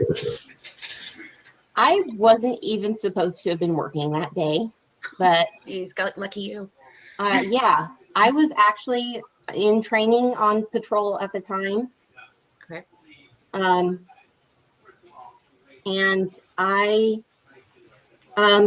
I should have been off on Sunday, but my FTO, my field training officer, Corporal Stewart, had a softball tournament the day before. And so because of that, he had chosen, instead of just taking the day off, he was going to work Sunday to kind of switch shifts around, make up for it. And because I was his trainee, I got dragged along. Wow. And it was lucky actually, you. Yeah. It was actually my last shift with him. I was about to move on to phase 2. I had only started my training a few weeks earlier. Oh my goodness. So you were brand new out of the academy, or had you been doing anything else? I had already worked about 2 years in the jail. Oh, okay. So I'd been in the jail a couple of years. I finally made it onto patrol, and then I was 3 weeks into my patrol. training. Wow. So yeah. What a Sunday, crazy first case. yeah, it was kind of a big. I had a couple good sized things during my patrol training. But yeah, this was definitely the biggest. Yeah. So talk to us about it going out there and how it all started and how that kind of happened. And yeah, so it was about 1,500 hours because evening shift was starting to come on. And Stuart and I were just kind of up in the North Springfield area. That area is kind of for Greene County. Okay. We were just kind of hanging out in that area, waiting our time until we could go to the office and complete our reports and leave for the day. Right. And as all of the other evening shift cars were starting to call in and say they were on duty, one of them got dispatched out to this check well-being. And Stuart said something about, I know this guy, he just got on duty. He's, his house is out a little ways. It'll take him some time to get there. We're right here. We'll just go ahead and take it. It's just a check well-being. Wow. Wow. You need to go play the lottery. Retrospectively, just to check well-being. So he goes ahead and gets on the radio. And of course, I have no say in this. I was like, man, I just want to get off. Can I just get done with work? Right. Like we were about to get off early. Because we didn't have many reports to do, but so yeah, he said, no, we'll go ahead and we'll take this. Calls into dispatch, lets them know. All right, so we're en route. And we get out there, and Deputy Robertson had also elected to come out there with us. Right. And he got out with us, and both cars arrived at the same time. And so we jumped out, and Robertson started to approach the people in front of this house. And Stuart said, no, let her do it. She's in training. Right. So I was kind of like, oh, all right, whatever. I'm 3 weeks into this. I can handle this. That's not a problem. Right. I know what I'm doing. It's just talking to people. Which actually with 2 years in the jail, it's just talking to people. It's not hard. So I walked up and I introduced myself. I said, what's going on today? And there were 3 women and a man, and they're all looking a little upset. And they tell me about this woman and her daughter, and they live in this house, and somebody posted on this woman's Facebook page a post about the bitch is dead. And that someone else and I posted it on her own Facebook, and then had commented on that status a little bit later saying, I raped her daughter, killed the fat bitch, raped her daughter, you should have heard her scream. And I was kind of like, well, okay. I mean, that's interesting. It kind of, looks to me like maybe somebody hacked the account, but yeah, let's look into this. Okay. And that was Dave and Kim Blanchard, Tam Rose, and Amy Pinegar, according to your supplemental report, yeah? Yes. Okay. I have your supplemental report, by the way. I was kind of wondering. I'm like, I know a lot of this stuff is out under the Sunshine Law and stuff. So, well, I have stuff. We have stuff because the family was participating at one point in time with us for the last 2 years, to be honest. Yeah. So we have things that nobody else has, but I have yours, and I have Stan's, and I have Robertson's. I have quite a few of them, but yours definitely is here. So I'm glad to have that. Yeah. But yeah, okay, so that was the 4 that you were talking to. So you guys, I know there was some issues about getting into the house. So did you stay through that, or I was there. Well, I mean, let me tell you a little bit more about what I saw and what we did. Okay, sure. Because I kind of got up through part of that. Okay. So I talked to them, I'm finding out what's going on. I do remember Kim Blanchard saying to me, very tearfully about how Gypsy had so many issues and she was never going to grow up to be our agent. Right. And somebody mentioned to me about, she's got muscular dystrophy, and somebody else mentioned to me like, oh yeah, she's got cancer. And I'm like, wait, how many things does this chick have? Like, right.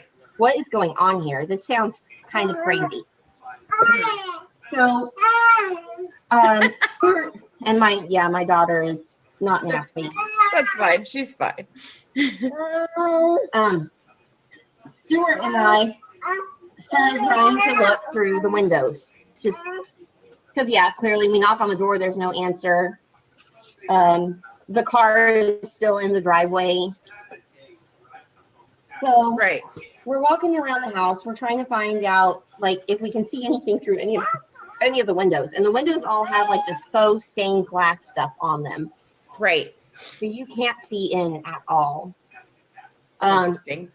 As we're on the back side of the house, Robertson stated that they had found that the kitchen window was open. Mm-hmm.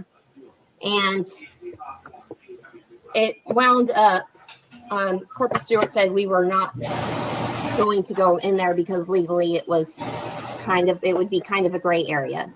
Sure. Robertson and I disagreed with him, but when somebody is your supervisor, right, you can't really agree with them. Sure. So, in the end, David Blanchard went through the window. Now that's not normal, right? No. Okay. And he just came in. He unlocked the front door. Mm-hmm. And then the rest of them tried to go in there. We stopped them. We told them, no, we cannot do this. Right. I mean, that's basically breaking and entering. So. Yeah. And Stuart had kind of warned him, like, if you want to go in through the window, this is something that the homeowner can charge you with. Right. So once we got them out, since he had already been in the house, we had him go shut and secure the window. Mm-hmm. The kitchen window. And then we went ahead and we got everybody back out of the house. We shut the door. I did notice, and of course it's been kind of commented on elsewhere, that she had turned the thermostat down. Yeah. And that was something I even noticed right then, because it was a typical Missouri June day. It was very hot. It was very humid. Right. And I was wearing all black. So I noticed that rush of cool air from the front door. Right. And I kind of thought, wow, it's, they must like it really cold. Yeah. And when he came out, once we secured the house again, I asked him what he had seen in there. And he said, the bedroom doors were closed, but I saw Gypsy's wheelchair in the bathroom. Right. And so I said, okay, well, that's kind of interesting. And then Aaliyah, and I know she was the daughter of one of them out there. Amy. Her mom had kind of let her know what was going on. She came over and she said, well, Gypsy used to send me messages over Facebook from an account that her mom didn't know about. And I said, okay, really? Because at this point, we've kind of determined this is not a check well-being. This, we're not sure where these people are, but its circumstances are suspicious. Sure. So I went ahead, and we had not yet contacted the detective at this point. We were about to. We were trying to figure out what was going on. Because one of the neighbors had suggested, well, the Campbell 16 movie theater gives them free admission, so maybe they went to see a movie. And we were trying to contact the movie theater and see if we could determine that they were there, because, but their car's right here, so, okay. But Aaliyah came up and let me know about these messages, and I asked her if she could pull any up. And so she searched through her Facebook messages, and she finally found where Gypsy had talked to her over her messages. And I read that whole long, absolutely nauseating string of text messages or of Facebook messages. Sure. And a lot of it was about how she was basically planning her wedding already. The wedding in the snow. Yeah. Yeah. And just all sorts of, and I'm going to meet him at the movie theater at Cinderella. So there hadn't been anything since her talking about that? Like there hadn't been like her talking about going with Nick anywhere or anything like that? It was mainly up until her meeting him at Cinderella. Yeah? She never actually really even spoke about him directly. She just kind of talked about this guy. I see.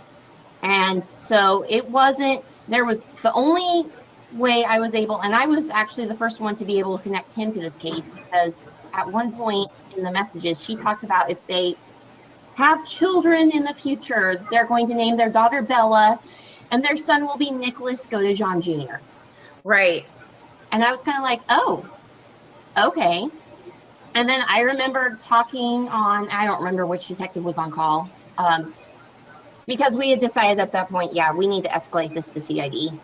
Right. And so I talked on the phone to whoever was on call for CID. And I was like, okay, so this is the name I found connected with all this. I think this is probably someone that is going to be a person of interest for us. Right. And we hung out there for a couple, probably like 2.5 hours altogether.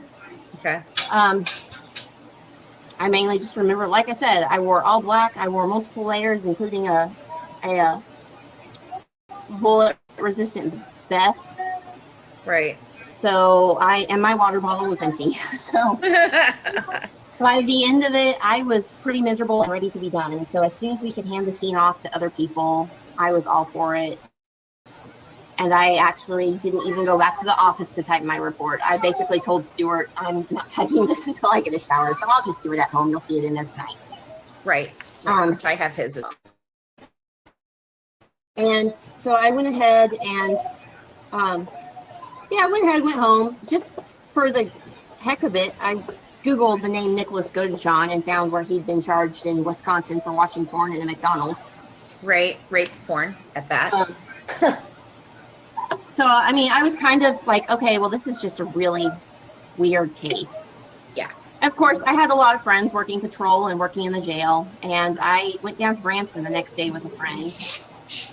And somebody had told me, like, oh, yeah, they found Dee Dee's body in the house.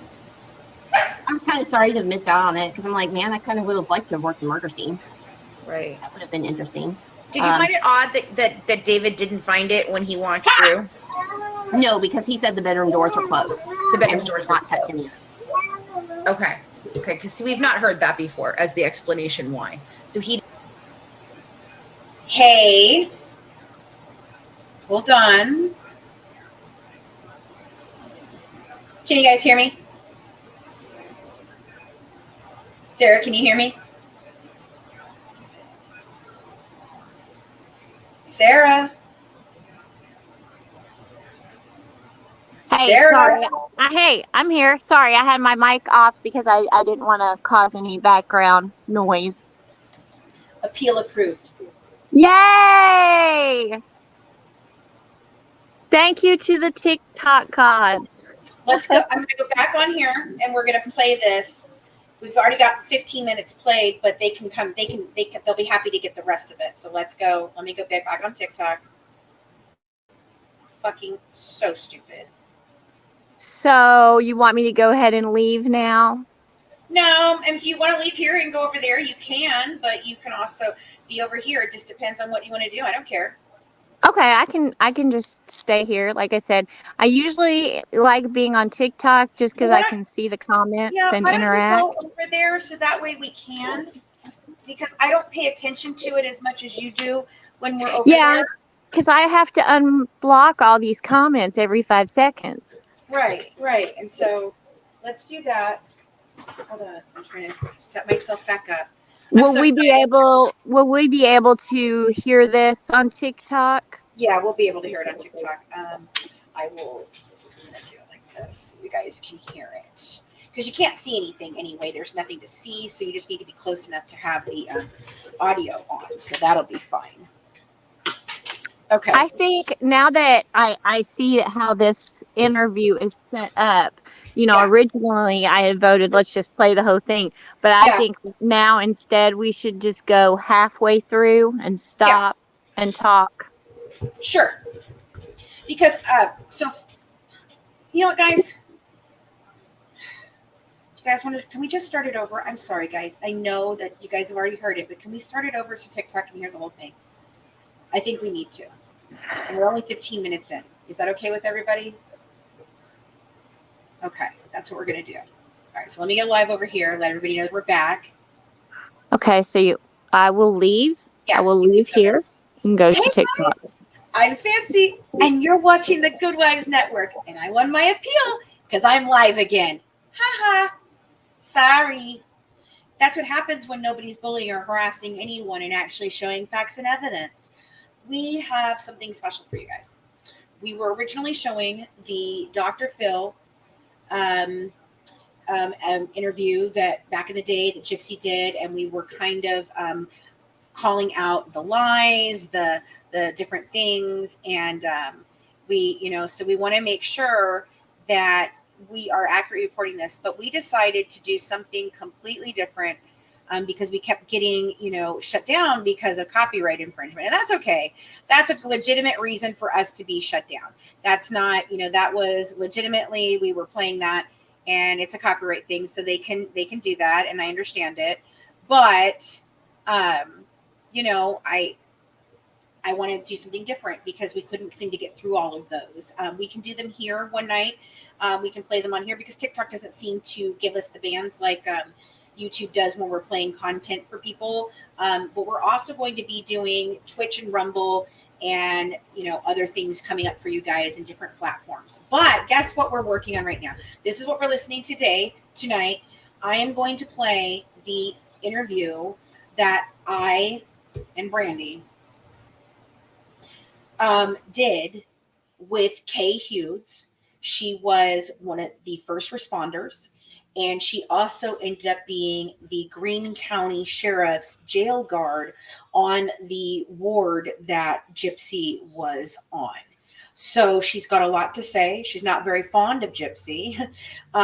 When I scored this interview, I kind of said this earlier on YouTube and Twitch, so I'm sorry, guys, we're repeating ourselves. But when I first did this interview, the way I met her was in the Crime for Dummies Gypsy Rose group. And she was lurking around and she was talking about what it was like to do this.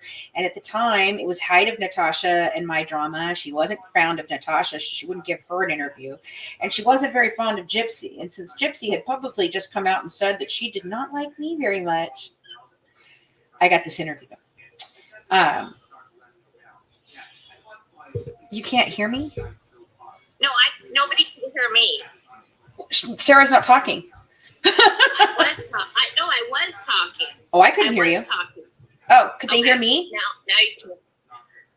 Did they hear me through all of that? Yes. They heard you. Yes, okay. ma'am. Okay, good. Okay, so we're going to start from the beginning. We were about 15 minutes in, but we've all decided that we'll go ahead and go backwards, and we will play this for you now. And we're going to stop about halfway through and review. Well, we're going to find a stopping point and we'll review. Yes. So here we go, guys. Let me flip it around for you. And you're not going to really need to see anything. This is just the opener that we used to have. I kind of like it. It's just old. But you won't need to see anything once we start talking because we were protecting her identity. And we're still on YouTube. Yes, we're still on YouTube. Okay. Hey, are we going to have any issues on TikTok with our live watch parties? Because we used to not have that issue a year ago. That's what we used to do every day. Yeah. Well, it won't matter anyway with this one because this is it's mine. So I know this is yours. Yeah, right? So nobody will hit it with copyright. About doing a live watch party on May 18th for the Preakness. Yeah, well, we'll figure it out. Okay, so here we go, guys. All right, let's get this queued up here.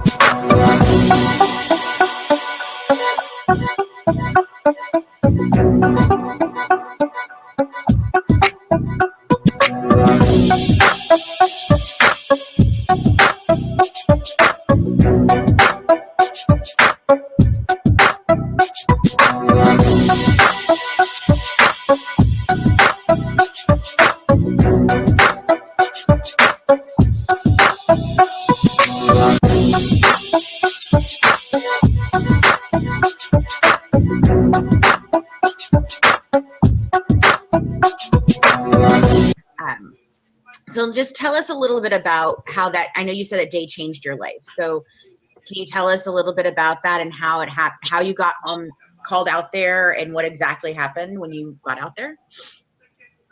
I wasn't even supposed to have been working that day, but he's got lucky you. Yeah, I was actually in training on patrol at the time. Okay. And I should have been off on Sunday, but my FTO, my field training officer, Corporal Stewart, had a softball tournament the day before. And so because of that, he had chosen, instead of just taking the day off, he was going to work Sunday to kind of switch shifts around, make up for it. And because I was his trainee, I got dragged along. Wow. And it was lucky actually, you. Yeah. It was actually my last shift with him. I was about to move on to phase 2. I had only started my training a few weeks earlier. Oh my goodness. So you were brand new out of the academy, or had you been doing at that else? point, I had already worked about 2 years in the jail. Oh, okay. So I'd been in the jail a couple of years. I finally made it onto patrol, and then I was 3 weeks into my patrol training. Wow. So yeah. What a crazy first case. Yeah, it was kind of a big. I had a couple good sized things during my patrol training. But yeah, this was definitely the biggest. Yeah. So, so talk to us about it going out there and how it all started and how that kind of happened. And yeah, so it was about 1,500 hours because evening shift was starting to come on. And Stuart and I were just kind of up in the North Springfield area. That area is kind of the District 1, District 2 area for Greene County. Okay. We were just kind of hanging out in that area, waiting our time until we could go to the office and complete our reports and leave for the day. Right. And as all of the other evening shift cars were starting to call in and say they were on duty, one of them got dispatched out to this check well-being.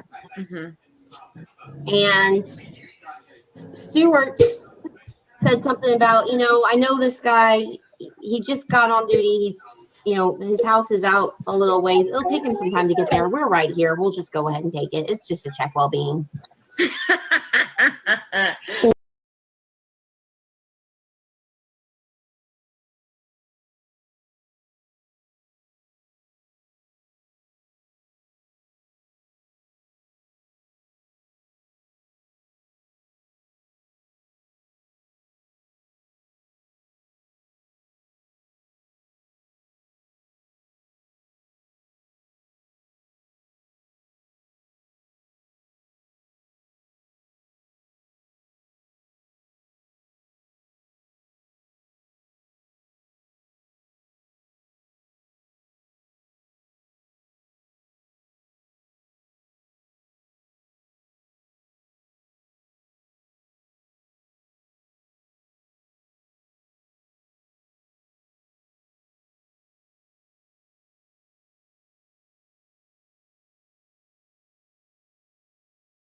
Hold on a second. Anyway. Hold on. Hush for 1 minute. Let me ask him. Am I back over here now? Can you guys now see me?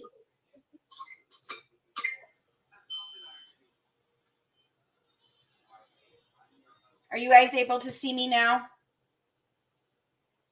Can somebody drop it? Okay, awesome. Okie doke. All right, so let's go back to this now. Okay. Hold on. Get rid of that.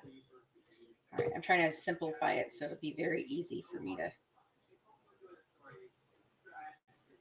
do this again.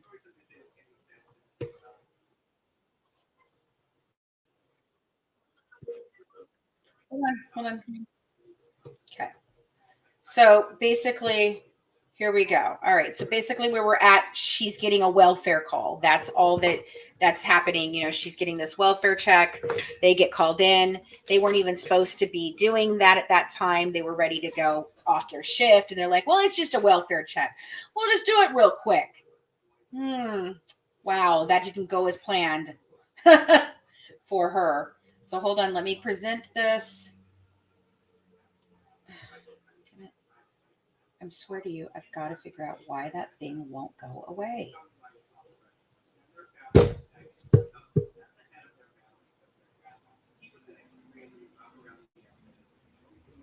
Why does it do this? There, now it went away. Thank you. All right, let me present this. All right. So here we go. Flip it around. You guys don't really have to see it or anything, but I'm just going to take off my camera for right now. Can I do that? No. Okay, well, we'll just play it this way. Hold on. Flip the camera.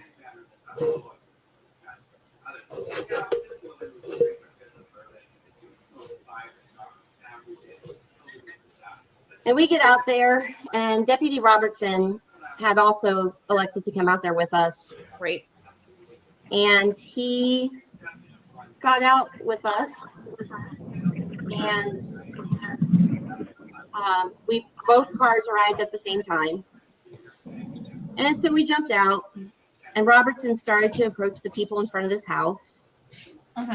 And Stuart said, "No, let her do it. She's in trainee." Right. So I was kind of like, "Oh, all right, whatever. I'm 3 weeks into this. I can handle this. That's not a problem." Right. I know what I'm doing. It's just talking to people. Which actually with 2 years in the jail, it's just talking to people. It's not hard. So I walked up and I introduced myself. I said, "What's going on today?"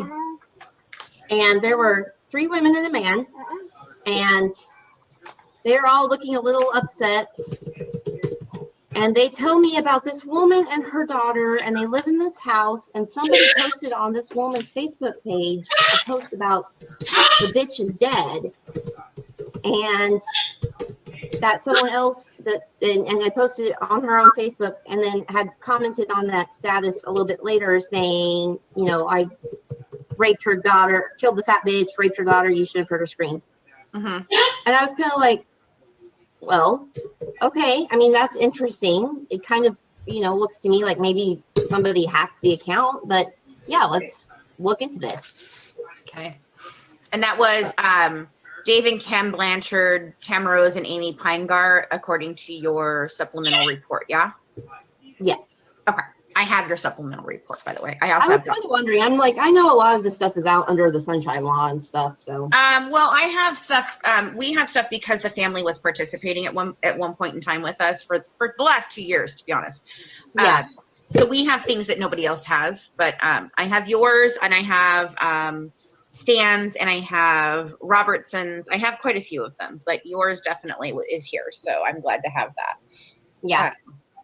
But yeah, okay, so that was the 4 that you were talking to. So you guys, I know there was some issues about getting into the house. So did you stay through that, or I was there. Well, I mean, let me tell you a little bit more about what I saw and what we did. Okay, sure. Because I kind of got up through part of that. Okay.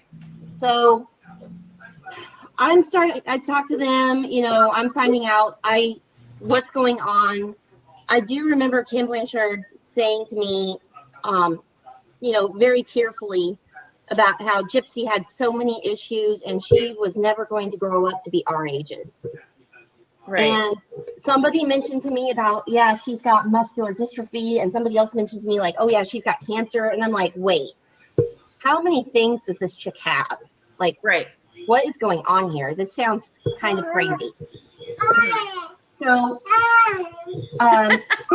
and my daughter is not nasty. That's fine. She's fine. Stuart and I started trying to look through the windows, just because, clearly we knock on the door, there's no answer. The car is still in the driveway. So, right. We're walking around the house. We're trying to find out, like, if we can see anything through any of the windows. And the windows all have, like, this faux stained glass stuff on them. Right. So you can't see in at all. As we're on the back side of the house, Robertson stated that they had found that the kitchen window was open. Mm-hmm. And it wound up, Corporal Stewart said we were not going to go in there because legally it would be kind of a gray area. Sure. Robertson and I disagreed with him, but when somebody is your supervisor, right, you can't really disagree with them. Sure. So, in the end, David Blanchard went through the window. Now that's not normal, right? No. Okay. And he just came in, he unlocked the front door. Mm-hmm. And then the rest of them tried to go in there. We stopped them. We told them, no, we cannot do this. Right. I mean, that's basically breaking and entering. So. Yeah. And Stuart had kind of warned him, like, if you want to go in through the window, this is something that the homeowner can charge you with. Right. So once we got them out, since he had already been in the house, we had him go shut and secure the window, the kitchen window. I don't and then have we the went ahead comments. and we got everybody back out of the house. We shut No, the door. I don't have a back. I did notice, and of course it's been kind of commented on elsewhere, that she had turned the thermostat down. Okay, that's yeah.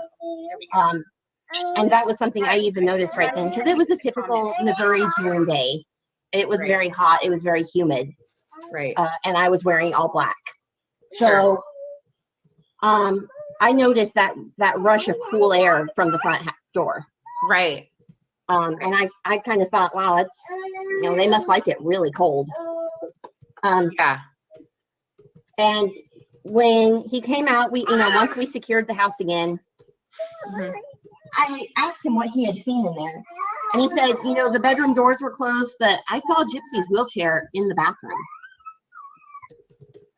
Right. And so I said, okay, well, that's kind of interesting. And then Aaliyah, and I know she was the daughter of one of them out there. Amy. Her mom had kind of let her know what was going on. She came over and she said, well, Gypsy used to send me messages over Facebook. And I said, okay, really? Because at this point, we've kind of determined this is not a check well-being. This, we're not sure where these people are, but its circumstances are suspicious. Sure. So I went ahead, and we had not yet contacted the detectives at this point. We were about to. We were trying to figure out what was going on. Because one of the neighbors had suggested, well, the Campbell 16 movie theater gives them free admission, so maybe they went to see a movie. And we were trying to contact the movie theater and see if we could determine if they were there, because, but their car's right here, so, okay. But Aaliyah came up and let me know about these messages, and I asked her if she could pull any up. And so she searched through her Facebook messages, and she finally found where Gypsy had talked to her over her messages. And I read that whole long, absolutely nauseating string of text messages, or of Facebook messages. Sure.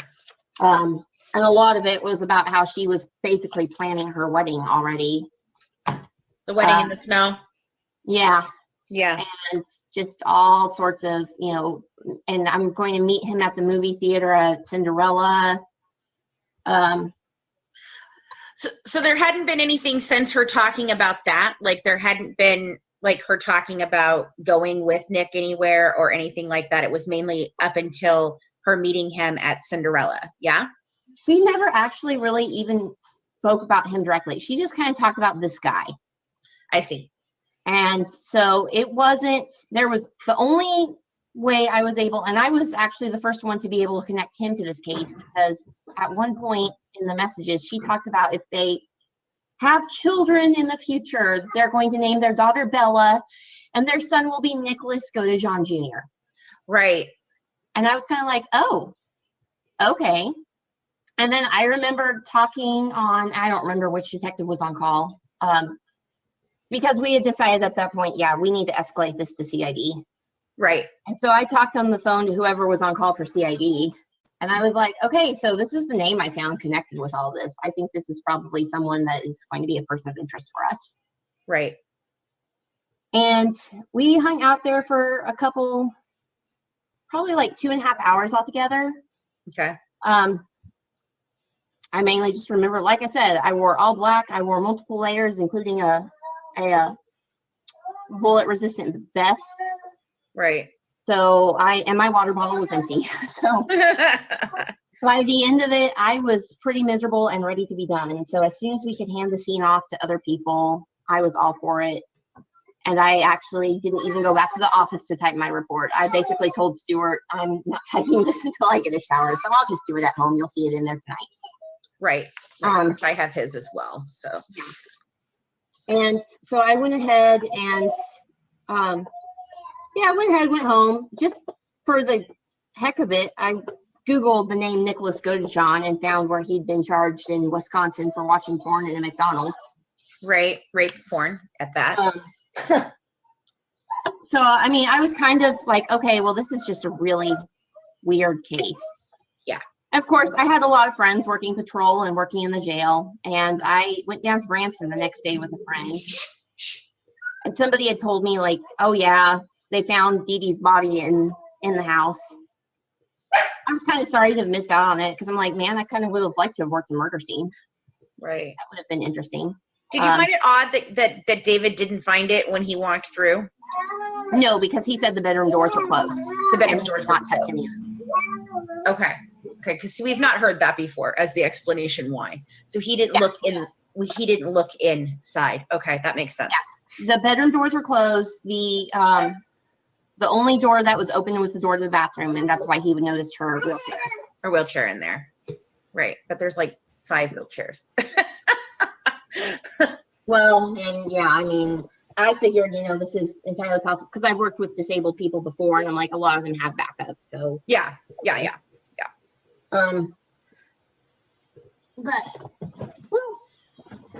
sorry. So that. Go ahead. Toddler being a toddler over here. Okay, it's fine. I understand. So that was your main experience with actually going out to the house. Did you do any follow-up after that, or was that mainly handed off to the detective? That was all handed off to CID. Okay, so that would have been when Stan took over.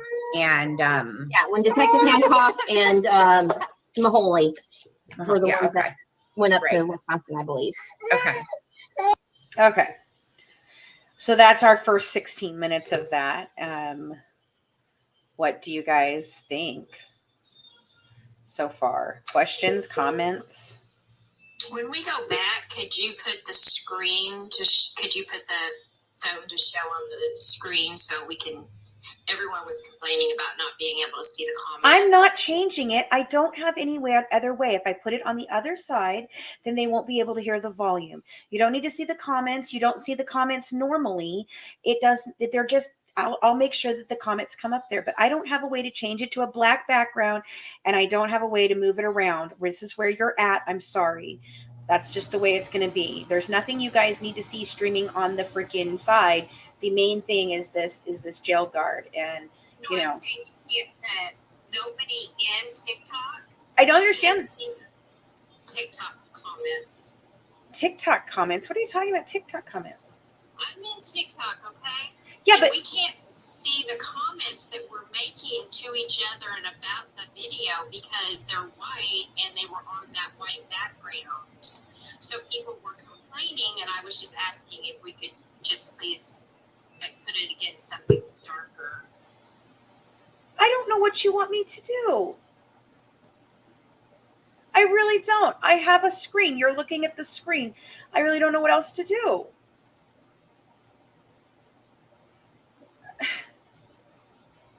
I don't know. I'm sorry. There's no other solution. I don't know what else I can do. And I'm not going to put a paper bag in front of it. Look, Jesus, Joseph and Mary. I cannot do all that. Sorry, guys. I don't know what you want. I really don't. I don't know what I can do. But do we have any questions about the part that we just watched? Yeah, I still just don't understand how she was there for 2.5 hours and nobody ever went inside and checked for Dee Dee or Gypsy. They couldn't. They were waiting for a warrant. And it took a long ass time for that warrant. No, I know. We went over this the other night. That the welfare check in Springfield is bullshit. They don't know how to do welfare checks, apparently. They don't know the laws, apparently, that they govern, because they don't do welfare checks properly in Springfield. I've come up with that a million times. When we found my father's deceased body, the sheriff's office entered and found him before I got on the scene. Yeah.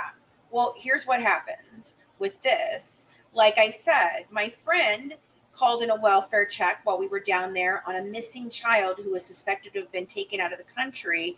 And the police officers did nothing more than call the person that we were accusing of taking the child out of the country and hiding him from his mother and alienating her from him when she had custody of the child. Abby, can you go grab the pizza off the front porch, please? They just called him, and because they talked to the father, and the father said, oh, well, he's fine. He's just sick today. Everything's great. They did not breach the door. They did not go inside. They did not go look for the kid. Nothing. This is common. This is the third or fourth time I've heard this from several different people about welfare checks in that town not being handled properly. No, yes. I mean, where I live, if there had been a welfare check and there was no response, they would have entered the home immediately and searched for a body or a person. They would have looked to see. They would have gone in. I mean, I understand getting a warrant after a body is found to do an investigation, but nope. But if you do a welfare check, you're supposed to lay eyes on some people or some bodies or something. Yeah, no. I even to the police officer that I was dealing with, I even quoted the Missouri state law of what you have to do in a welfare check, and I tried to get him to tell me exactly. I said, "Can you tell me the exact protocol for your welfare checks when one is called in?" And he's like, well, there's different protocols. I said, actually, according to the statute in Missouri law, this is the actual things that are supposed to happen when a welfare check is called in. So I'd like you to answer to me why you have not done any of the things that we have on this list of all the things that you're supposed to do and what the requirements of a welfare check is. Abigail, can you please grab the pizza off the front door? No problem. Sorry. So, I mean, they don't take welfare checks seriously in this at all. I've never heard of anything being handled this way. Either. Abby, he literally just set it down. Stop. Oh, wow. You said if someone said they welfare checks the mom didn't answer the door, the police would leave. They did the same thing. Well, they did the same thing in the Lacey Spears case of Garnet Spears, where they went out and they knocked for 3 days on a call and the mother never answered the door, so they closed the case. That is not how you're supposed to handle a welfare check. No, it's so not. Okay, well, let's get the next part going since nobody seems to be asking any questions about this this part of it. Exactly, Savage Street. What's the point of a welfare check if you don't lay eyes on someone? I mean, I can read the comments just fine while it's over. Yeah, Like, now we can. Yeah, because there's some black behind it. So, yes, that's so much better. Thank you. it's the same as I had it before. No. No, it really is. It really is, but that's okay. So then she gets found, she comes back, and you end up in the jail with her again. You go back to the jail at some point and work with her. Yeah, because I remember I went the next couple of days, I went down to Branson with a friend. I remember we were in the Bath and Body Works at Branson Landing, and another friend called me and they're like, so they found Gypsy and she's in Wisconsin and she can walk. Like, what? This just took a really strange twist. Right. And yeah, you know, I was kind of following it a little bit, and then eventually, partly because of the fact that David Blanchard had entered that house while we were there at the scene, I wound up that Stewart was let go from the Greene County Sheriff's Office. And, yeah, and that very much impacted my life because our training program was such that you should have gone back when you go back to phase 4, you go back to whoever you were with in phase 1. Okay. And since my phase 1 officer was no longer there, I had to go back to somebody else who did not get along with me and basically failed me out of the training. And so I went back to the jail. Oh my. And of course, by that point, we had Gypsy. She'd been there a few weeks. I think at that point, we even had her on watch still. Or we weren't very far from having taken her. I think we'd moved her up to like a 15-4, 55 at that point. And that would be? So suicide watch at Greene County Jail is called a 15-3. That's when you get a smock and a blanket. A 15-4 is when you get a uniform without underwear and a blanket. And a 15-5 isn't an official status, but it's one you are allowed to come out in the day room. Okay. But we're still keeping an eye on what you're doing and we're still logging it. Okay. So so that changed your life completely. So now you are back at the jail. You never got to get through to do what you wanted to do. Wow. It knocked me back to the jail and kept me from being able to, because my ultimate goal was to actually go CID and become a detective. Yeah. But without being able to be on patrol, that wasn't possible. So do you get another chance to go back? I maybe could have, but I knew it was very difficult. Sure. So I wasn't really inclined to. I'm really sorry that happened. That's awful. I'm not. If I had still been on patrol, various things wouldn't have happened. I wouldn't have met my husband. So, well, then, I always believe everything happens for a reason. So, I mean, that makes sense. Okay, so there's a lot of different things that we've seen that happened while she was in that pod. There was some snitching going on. So you talked about the fact that she caused a lot of drama. So I'd really like to hear about your experiences there, because I think a lot of people have no idea what happened in that time frame. I mean, I have some stuff, like I have the reports of people talking about her snitching them out for drugs, and I talked with Patty, who was Mike Stanfield's right hand, and she was like, Mike was livid with her many times and told her to shut her mouth, So I'd love to hear your take on some of that and what she was like when she was in there in the beginning. Yeah, well, she was on T2 and thank you. You don't need to contribute, baby. So cute. Somebody wants to be interviewed. Every time she sees Mama's on a call, she's like, I need to get involved here. That's okay. That's fine. So, yeah, she was in T2. T2 was kind of our higher classification of offenders. So T1 was lower classification females, basic drug charges and things like that. T2, you're going to have more of your murders and assaults and things like that. And at first, I can't remember who she snitched on. She did snitch on someone. There was always snitching in there. You put a bunch of women, like, Pettiness comes out. Up there was like 60, probably about 55, 65. You put that many women together, there is going to be snitching because they are all telling each other stuff and telling on each other, and it's ridiculous. It's drama. Yeah. So she did snitch someone out fairly early on. And we were kind of like, look, while we appreciate finding out this stuff is happening in our pod, like, you're going to have to learn how to jail. Mm-hmm. Because you're going to be here a while and you need to get along with people. And it wasn't so much that she snitched. Honestly, people snitch to us all the time. It was the fact that she told somebody else she snitched. Right. Like, if you're going to snitch, don't brag about it. That doesn't help. Right. Well, that's like one of those things, like, I always tell my kids, don't insult me with a crappy lie. If you're going to lie, do it well, like, right. You're the same kind of thing. Like, don't snitch out and then go brag about it. Like, really? Yeah. Just so she has no concept of real life. Yeah. And a lot of people in there really did.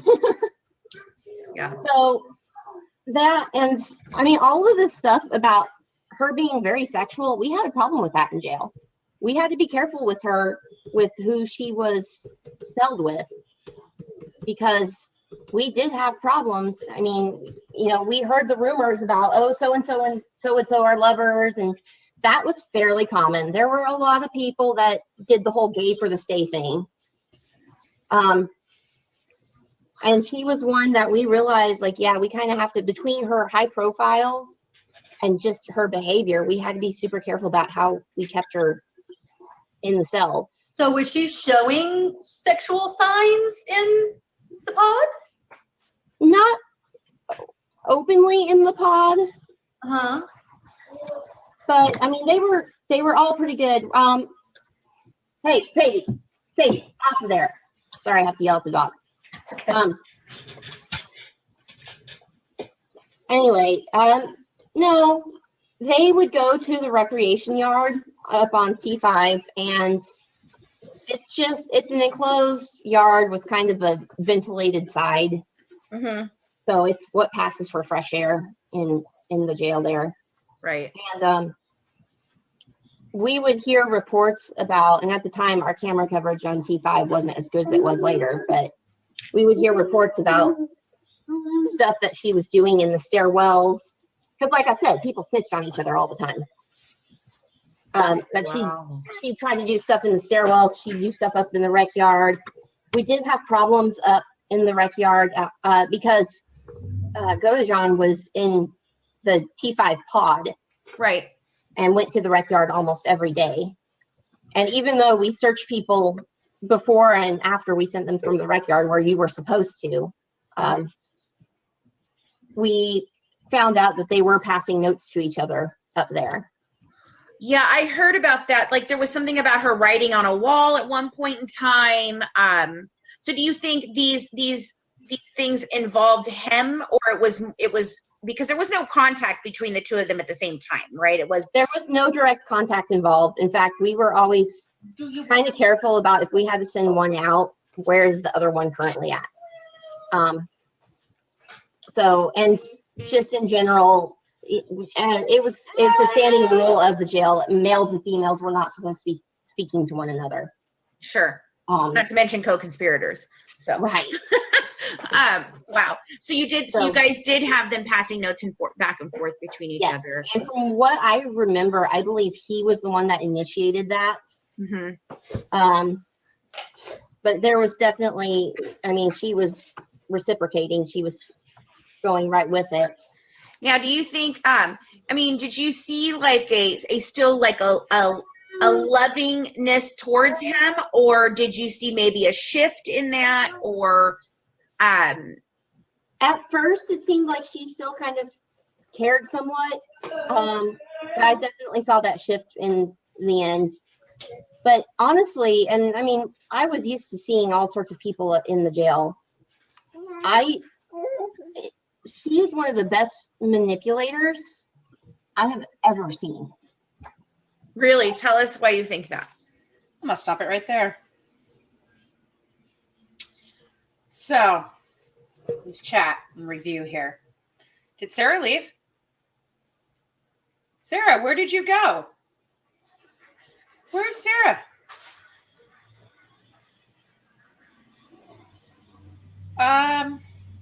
Sarah? There she is.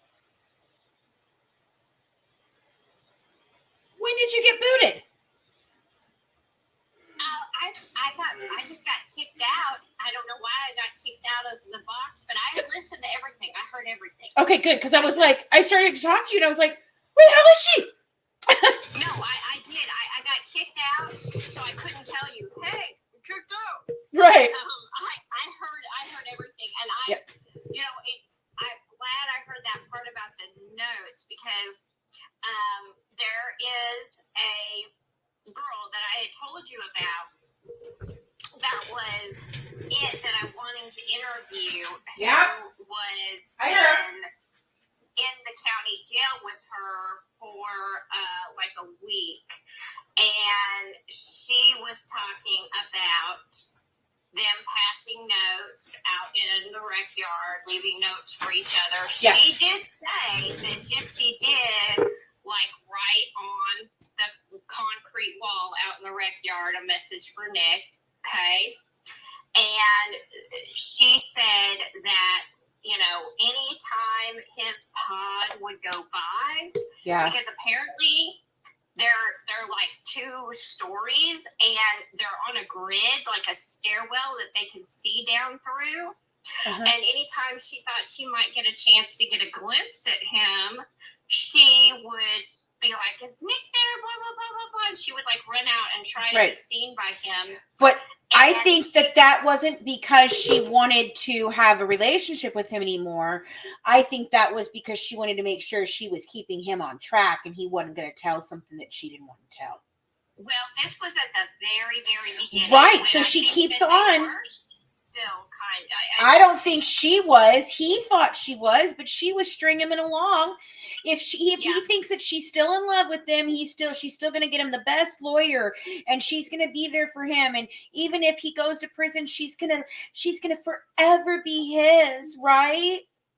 Well, also she said, no, she didn't say Nick. She said Gypsy was the best manipulator she's ever seen. Yep. Not Nick. Gypsy. He also said that Gypsy kept demanding pregnancy tests. Yes. And after the 5th pregnancy test, they refused to give her any more because she thought that if she was pregnant, then Nick would not rat her out and that she would not go to prison. Right. Diane Downs tried to pull this when she escaped from court or whatever, she escaped that first time, Diane Downs. She tried to pull that by getting pregnant. There's another one, the Dana Mora lady got pregnant trying to think to that about. Same kind of thing. It's crazy. There's been a couple of them that try that. Because they think that being pregnant will make them sympathetic. Not that they care about the babies. They just want to be sympathetic. And what is ironic about that is this woman that I talked to was heavily pregnant to the point of being right at her due date, miserable, 8.5 months pregnant. And she was in there due to DV. Yeah. And her baby daddy or her significant other or whatever had given the police the wrong name for her, right? Mm-hmm. Had said her name is blah blah blah. The police hollered at her and said, "Hey, blah blah," and she said yes and turned around to them. So because she said yes, they got her on fraudulent, charged her with fraudulent identity. Wow. And put this nearly 9-month pregnant woman in jail with Gypsy Blanchard. And she said it was like the week from hell, but she said that Gypsy was the biggest con artist she'd ever seen. Yeah. Everybody's talking about remembering Diane Downs. We interviewed Diane Downs' brother. He's just as cuckoo cuckoo as she is. We have never released that. We're going to put that out probably coming up here soon. And speaking of showers, this woman said that Gypsy was constantly demanding extra services, extra attention. Okay. But you know what she didn't ask for? Medical services. You know what else she didn't ask for? Therapy. She asked and demanded for multiple showers per day. But, you know. But wait a minute. She doesn't know how showers work. Right. That's sus as fuck. I Okay. mean, Robinson Crusoe could put a coconut up in a tree and put some holes in it and make a shower. The shower thing has really ticked me the hell off because of Melissa Moore. You know, I realize that Gypsy will just say any weird fucktard thing she comes out of her mouth. Anything that goes in her head just vomits out of her mouth. I get it. I understand. That's fine. I expect that from her. But you, Melissa, are a regular human being, or at least you'd like us to believe that. And you are supposed to be a big investigator. Meanwhile, you are sitting here acting like Gypsy Rose has never had a shower in her whole life. You know what? I told you this. I asked you, I said, listen, is Melissa Moore just a complete moron who has been taken in by Gypsy and the family? Or is she this evil genius who is letting Gypsy fall flat on her face so that she can show who she really is? No, I don't think it's either. What I think it is Melissa Moore does not give a shit. She wants to tell the story that was going to make her money. And so that's the story she's telling because it's the narrative that they all decided in Hollywood that they were going with. But she's allowing Gypsy to make a fool of herself. Oh, she's allowing Gypsy to make a fool of her. She's going to look, you know who I'm really interested in because I've never heard from her. We have not heard from the other co-author on the book. That co-author is huge. Do you know who the other co-author on Gypsy's first book is? I thought it was Aaron. No. On that first book, it's Melissa Moore and the woman who wrote The Child Called It. Oh, wow. Okay, everyone's asking who Melissa Moore is. Please tell them. Okay. Or I'll tell them. No. Hang on a second. No, hang on a second. Mods, I very much love all of you very, very much and do a great job. But when we get the same kind of questions over and over again, you guys really need to help us out in the chat and answer those questions for us that we get all the time. So that way we don't have to, so we don't clog up the feed and we get through what we need to get through. Okay. But for tonight, Melissa Moore is the Happy Face Unaliver's daughter. He was a serial unaliver, and his name is Keith Jesperson. His family claims they never knew anything that was going on. And Melissa just loved her daddy back in the day. And they found out, and Melissa became the daughter of a very famous unaliver. She made her name off of that. She has sold her story over and over and over again. She made a podcast called The Happy Face Unaliver, and she became popular. She ended up becoming Dr. Oz's true crime correspondent. She's an executive producer. She's a producer. She is the one who helped produce Lifetime Confessions. Christy Blanchard met her in her very first interview on Dr. Oz, and that's where they started being friends, and they teamed up right away, and I had no idea because Christy introduces Melissa Moore to me much further down the line. But according to Melissa, they were already working on other things at that point in time. They were already together and working on stuff.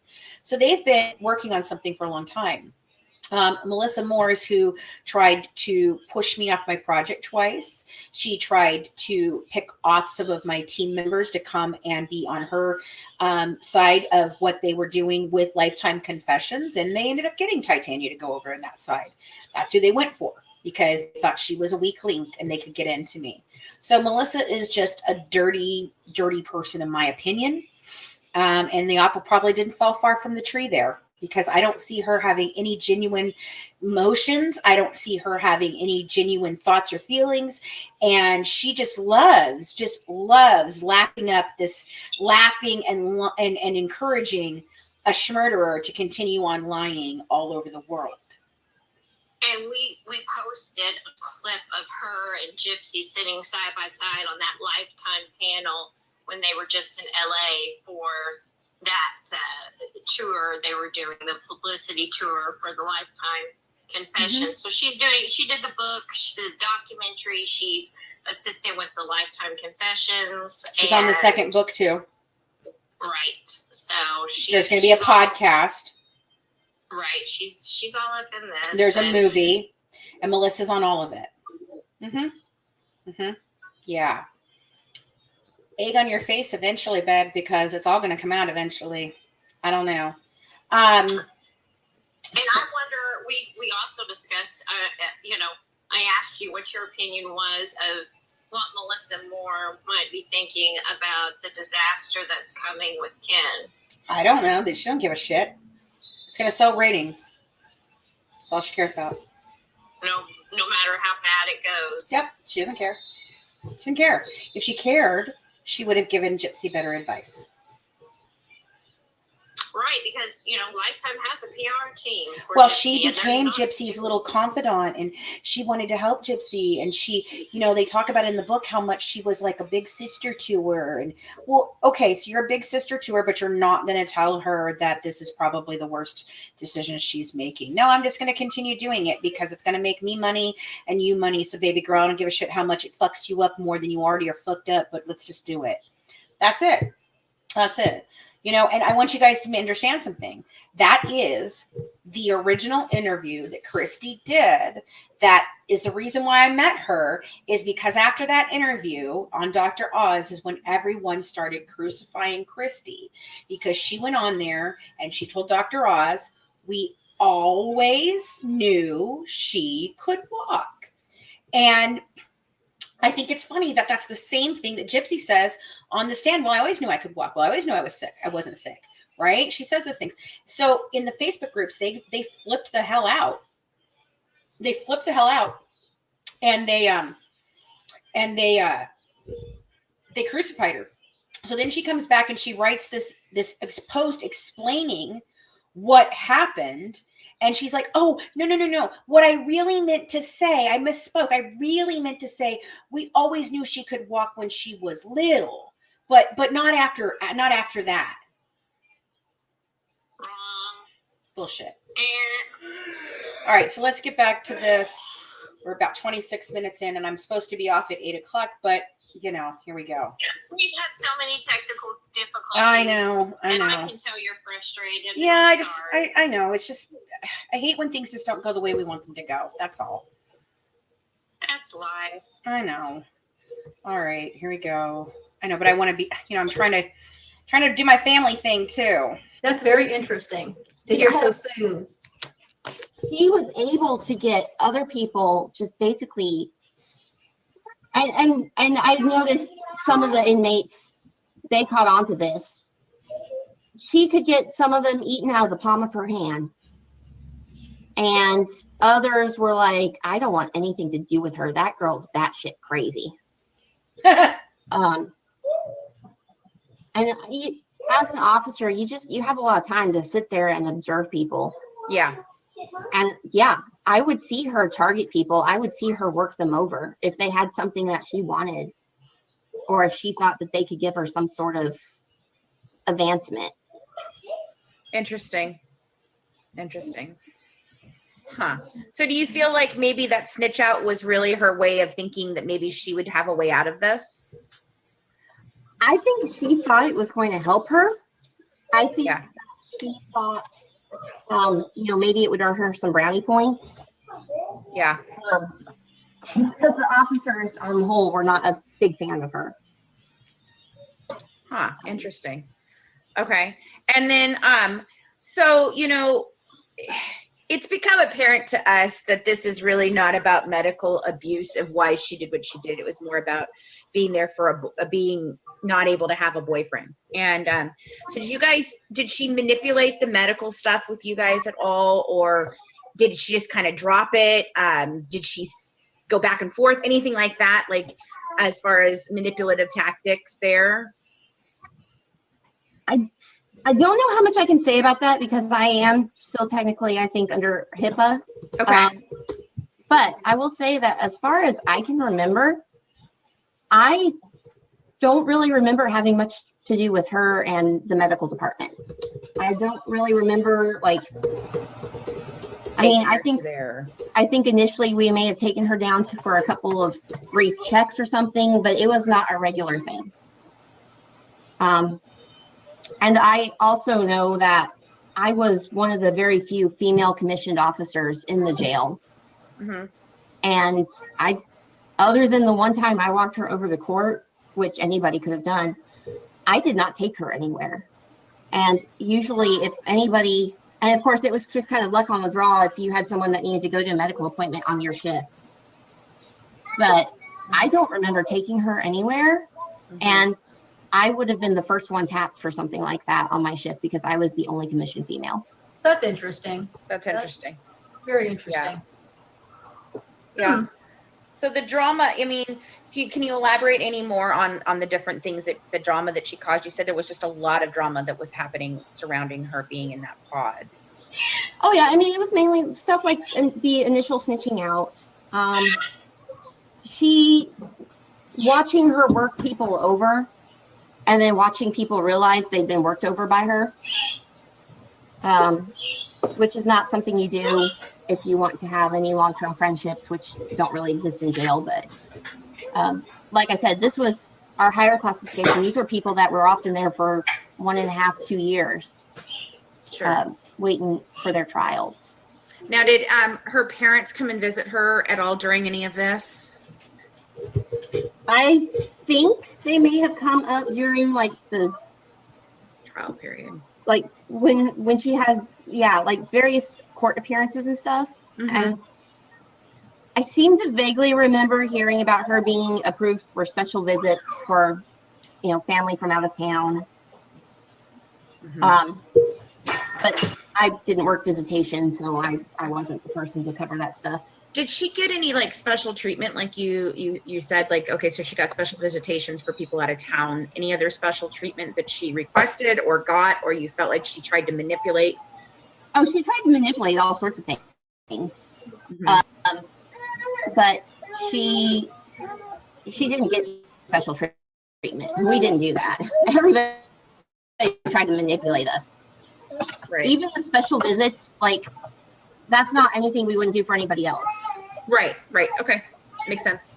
So, but she definitely, you felt like she tried. So what is your take on her personally? I mean, you kind of told me in your thing that you're not extremely fond of her, which is one of the reasons why you wanted to were willing to talk to me, because she doesn't seem to very much like me. She kind of did the same thing to me. I mean, she manipulated me for a very long time in being friendly and helpful. And then anytime I expressed any type of concern or care, we're talking about her filing a grievance against you personally. So go ahead and finish that story. Oh yeah. I just, I had an inmate come up and ask me what I'd done over the weekend. And I mentioned that I had gone to VisionCon. Mm-hmm.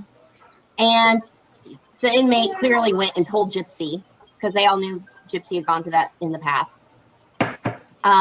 And Gypsy came up to the desk a few minutes later, all bright and bubbly and cheerful, and doing that really little high-pitched voice. And which, by the way, my best friend also worked at the jail, and we would talk to each other, and we would go, "Oh my God, that voice! I can't stand that voice. I want to." Now, was it a voice that? Okay. So. We're about halfway through. What do you guys think?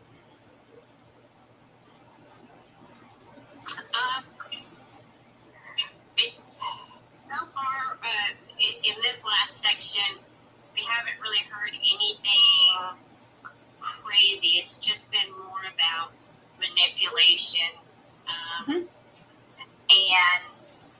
the only thing that you guys said you found very interesting in this last section has been about her being basically the only female guard that was there. So I have a question on that. Yeah. When Gypsy was on the couch with her fishy pillow and the officer, told her if she needed to go to the bathroom to let them know so they could get the female guard. Yeah. Was that her? What do you say again? When Gypsy has to go to the bathroom during interrogations. No. It wasn't her. No. Okay. No. She's talking about when she's in the county jail with her. Right. Not when she was in the interrogation room needing to go to the bathroom. That's right, because in the interrogation, that was in Michigan. In Wisconsin. Yeah. Yes. Yeah. In Wisconsin. Yeah. So that's another thing for people to understand. So she was in Wisconsin, she was in county jail, and then she was in county jail again in Greene County. Yeah. Before being sent to Chillicothe. Yeah. And the woman that I spoke to was with her in Wisconsin. Oh, wow. We've not heard from anybody about her in Wisconsin. I would love to hear about that for those couple of days that she was there. That's who I've been talking about. Yeah. That I didn't realize it was from Wisconsin. Yeah, maybe I missed that part. But yeah.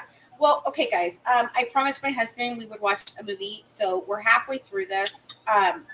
You can watch the rest of it on our YouTube, but I will play this part of the rest of it tomorrow. On what we do tomorrow, and then we can play maybe some more of the Dr. Phil clips tomorrow, and maybe I'll find the Dr. Oz clip for you guys and we can play some of that. Okay, but I definitely have to go spend family time. I'm sorry that we had so many difficulties. And we didn't come into this deciding we were going to do this till the last minute. So, because we couldn't get the Dr. Phil crap to go and we got banned over here for a minute. But, yeah, so I'd like to come back tomorrow and finish this off with you guys because TikTok's never seen it. What? Natasha just checked. Oh, hey, Natasha, how are you? We were just playing the prison guard and the first responder interview that I did way back when. So we've gotten tomorrow. What time tomorrow? Probably the same time. I would say 4 to 6. We'll do this. And then, of course, I'm going to do my morning show tomorrow, probably an update on Micah Miller, because we have a ton that came out today about Micah Miller. Do you want to tell just a tiny little bit about it, Sarah? Just like a few minutes. Yes, about the new clips that I found that I sent you? Yes. Okay. It's guys, we have evidence and the pathologist is a criminal with a criminal background, a criminal past, and he's absolutely corrupt and crooked. There's something very odd going on as far as in her unaliving. From her outfit was changed. The outfit that she had on earlier in that day, seen on camera, was not the same outfit she was wearing in the water. Right. They definitely still believe that the community and everyone around still does not believe that this was a self-unaliving.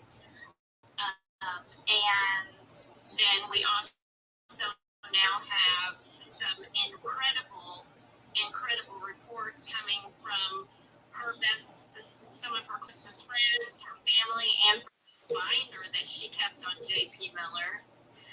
This man was sick. The conversion level that he was at is absolutely off the charts. Yes. I'm talking about the family dog wasn't even safe with this man. And the things that he made her do were so, the sexual depravity and the things that he forced her to do were absolutely disgusting and vile. And things I can't even, of course we can't talk about here, but we could probably talk about on Twitch and Rumble, can we? Yeah, yeah. Yeah. And so the more I dig, the more I'm finding that several of the men in authority in the church were convicted SMEX offenders and were on SMEX offender registry lists. So there's just it's getting worse and worse. And I came into this live. Usually, I'm the calm one. I came in here going, 90 to nothing, because Fancy had asked me, hey, go search online. Let's see what we can find on Micah's Finder. And the more I found, angrier and the more upset I got. And I came in here just so wound up because the things that I've uncovered, it's just the tip of the iceberg. And there is a content creator now who is basically the leading expert in this case now, and they've got the FOIAs and everything else, and this stuff is absolutely explosive. This man deserves to be in prison, even if he is innocent, and he does have an alibi, a rock solid alibi for where he was that evening. However, that doesn't mean that he did not get a member of the church or an elder of the church or someone in the community, or even someone that outside the church that was just a criminal that he knows. The criminal rings he runs, because he was running around with, prostitutes and drug dealers. So, he could have gotten someone, and they believe that he had this person force her to go out into the water. And so I'm just very, very upset about this. And I know we're going to be deep diving into this as it continues. And so I don't know, Fancy, I know sometimes you, after Craig goes to sleep, sometimes you want to get on late and tonight I need to finish. I have to finish my Daybell update. I'm halfway through the one I need to put out today. So once Craig goes to bed, I'm just going to finish that off and put it up for you guys. It's covering day 13 and 14 day 14 and 15 of the trial. We're on 17 right now. I'm trying to catch up on that. So that's what I'm going to do tonight. And then I have to write on the book tonight. I can't come live again tonight. Okay. What is the schedule for tomorrow? Well, I'm trying. I always try to do Rise in Crime by 11:30 or 11:45 a.m. Sometimes I don't always make it. It depends on how bad my pain and my insomnia was the night before. But 11:30 a.m. we're shooting for Micah. Okay. And then 4 to 6 we'll be doing the rest of this interview with Kay Hughes. And more about the case of Gypsy there. And then we'll see about an afternoon one. I'm probably still going to do a Daybell one, so I probably will do the 4 to 6 and the 11:30, and that'll be it. Now, if something breaking happens, hold on. If something breaking happens, in one of these, then maybe we'll come back for a third show. I don't know, but I'm really trying to, get it done by 6 so that way I can use my evening to either be with my family or to work on the other things that we need to get done so we keep our deadlines going. Yes, the Daybell trial is being televised currently on Law and Crime and Court TV. Someone else asked, Rumble and Twitch. Can you give that again? Everything is at Good Wives Net. Everything. Great. Yeah, so you can find us on everything. If you go to thegoodwivesnetwork.com, you can find all of our links there. I still have not linked my Rumble yet or my Twitch yet, but you can find everything else there. But it's all at Good Wives Net. Just look for us there on all platforms.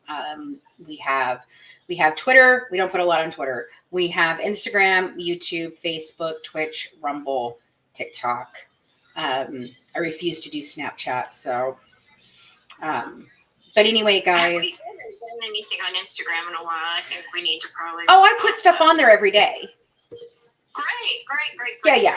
I always share everything that I do on Facebook to Instagram because it automatically does it. So.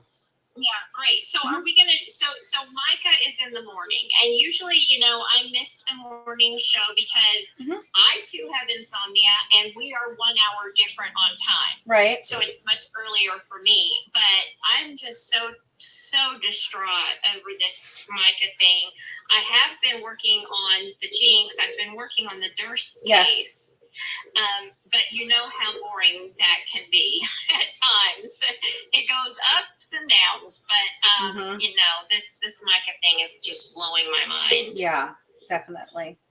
All right, guys. Well, thanks so much for tuning in and dishing true crime with the Good Wives and Murder by Design. Don't forget to join our Patreon member club to get exclusive mini episodes, inside documents and pictures from the cases, live YouTube discussions, and get some amazing Good Wives merch. Follow us on Facebook, Twitter, and Instagram at Good Wives Net, and on TikTok you can find me at Spicy Red. And you can find me at SadieBeth1, SADIEBETH1. And I just wanted to say really quickly, guys, thank you for the gifts. Thank you for the love and support. Thank you for sticking around with us through the technical difficulties. And thank you so much for helping us meet our subscription Subway. Yes. We did our first Subwave and accomplished it, and that's all thanks to you guys.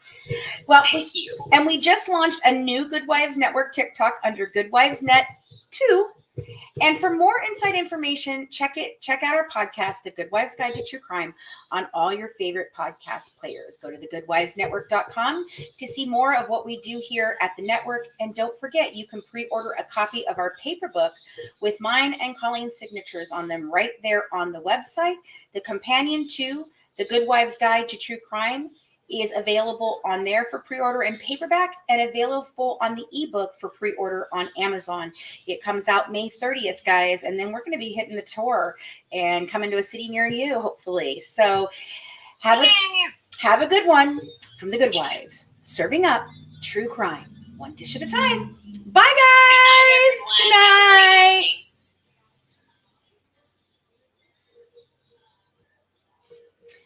Bye, everybody. Bye, guys.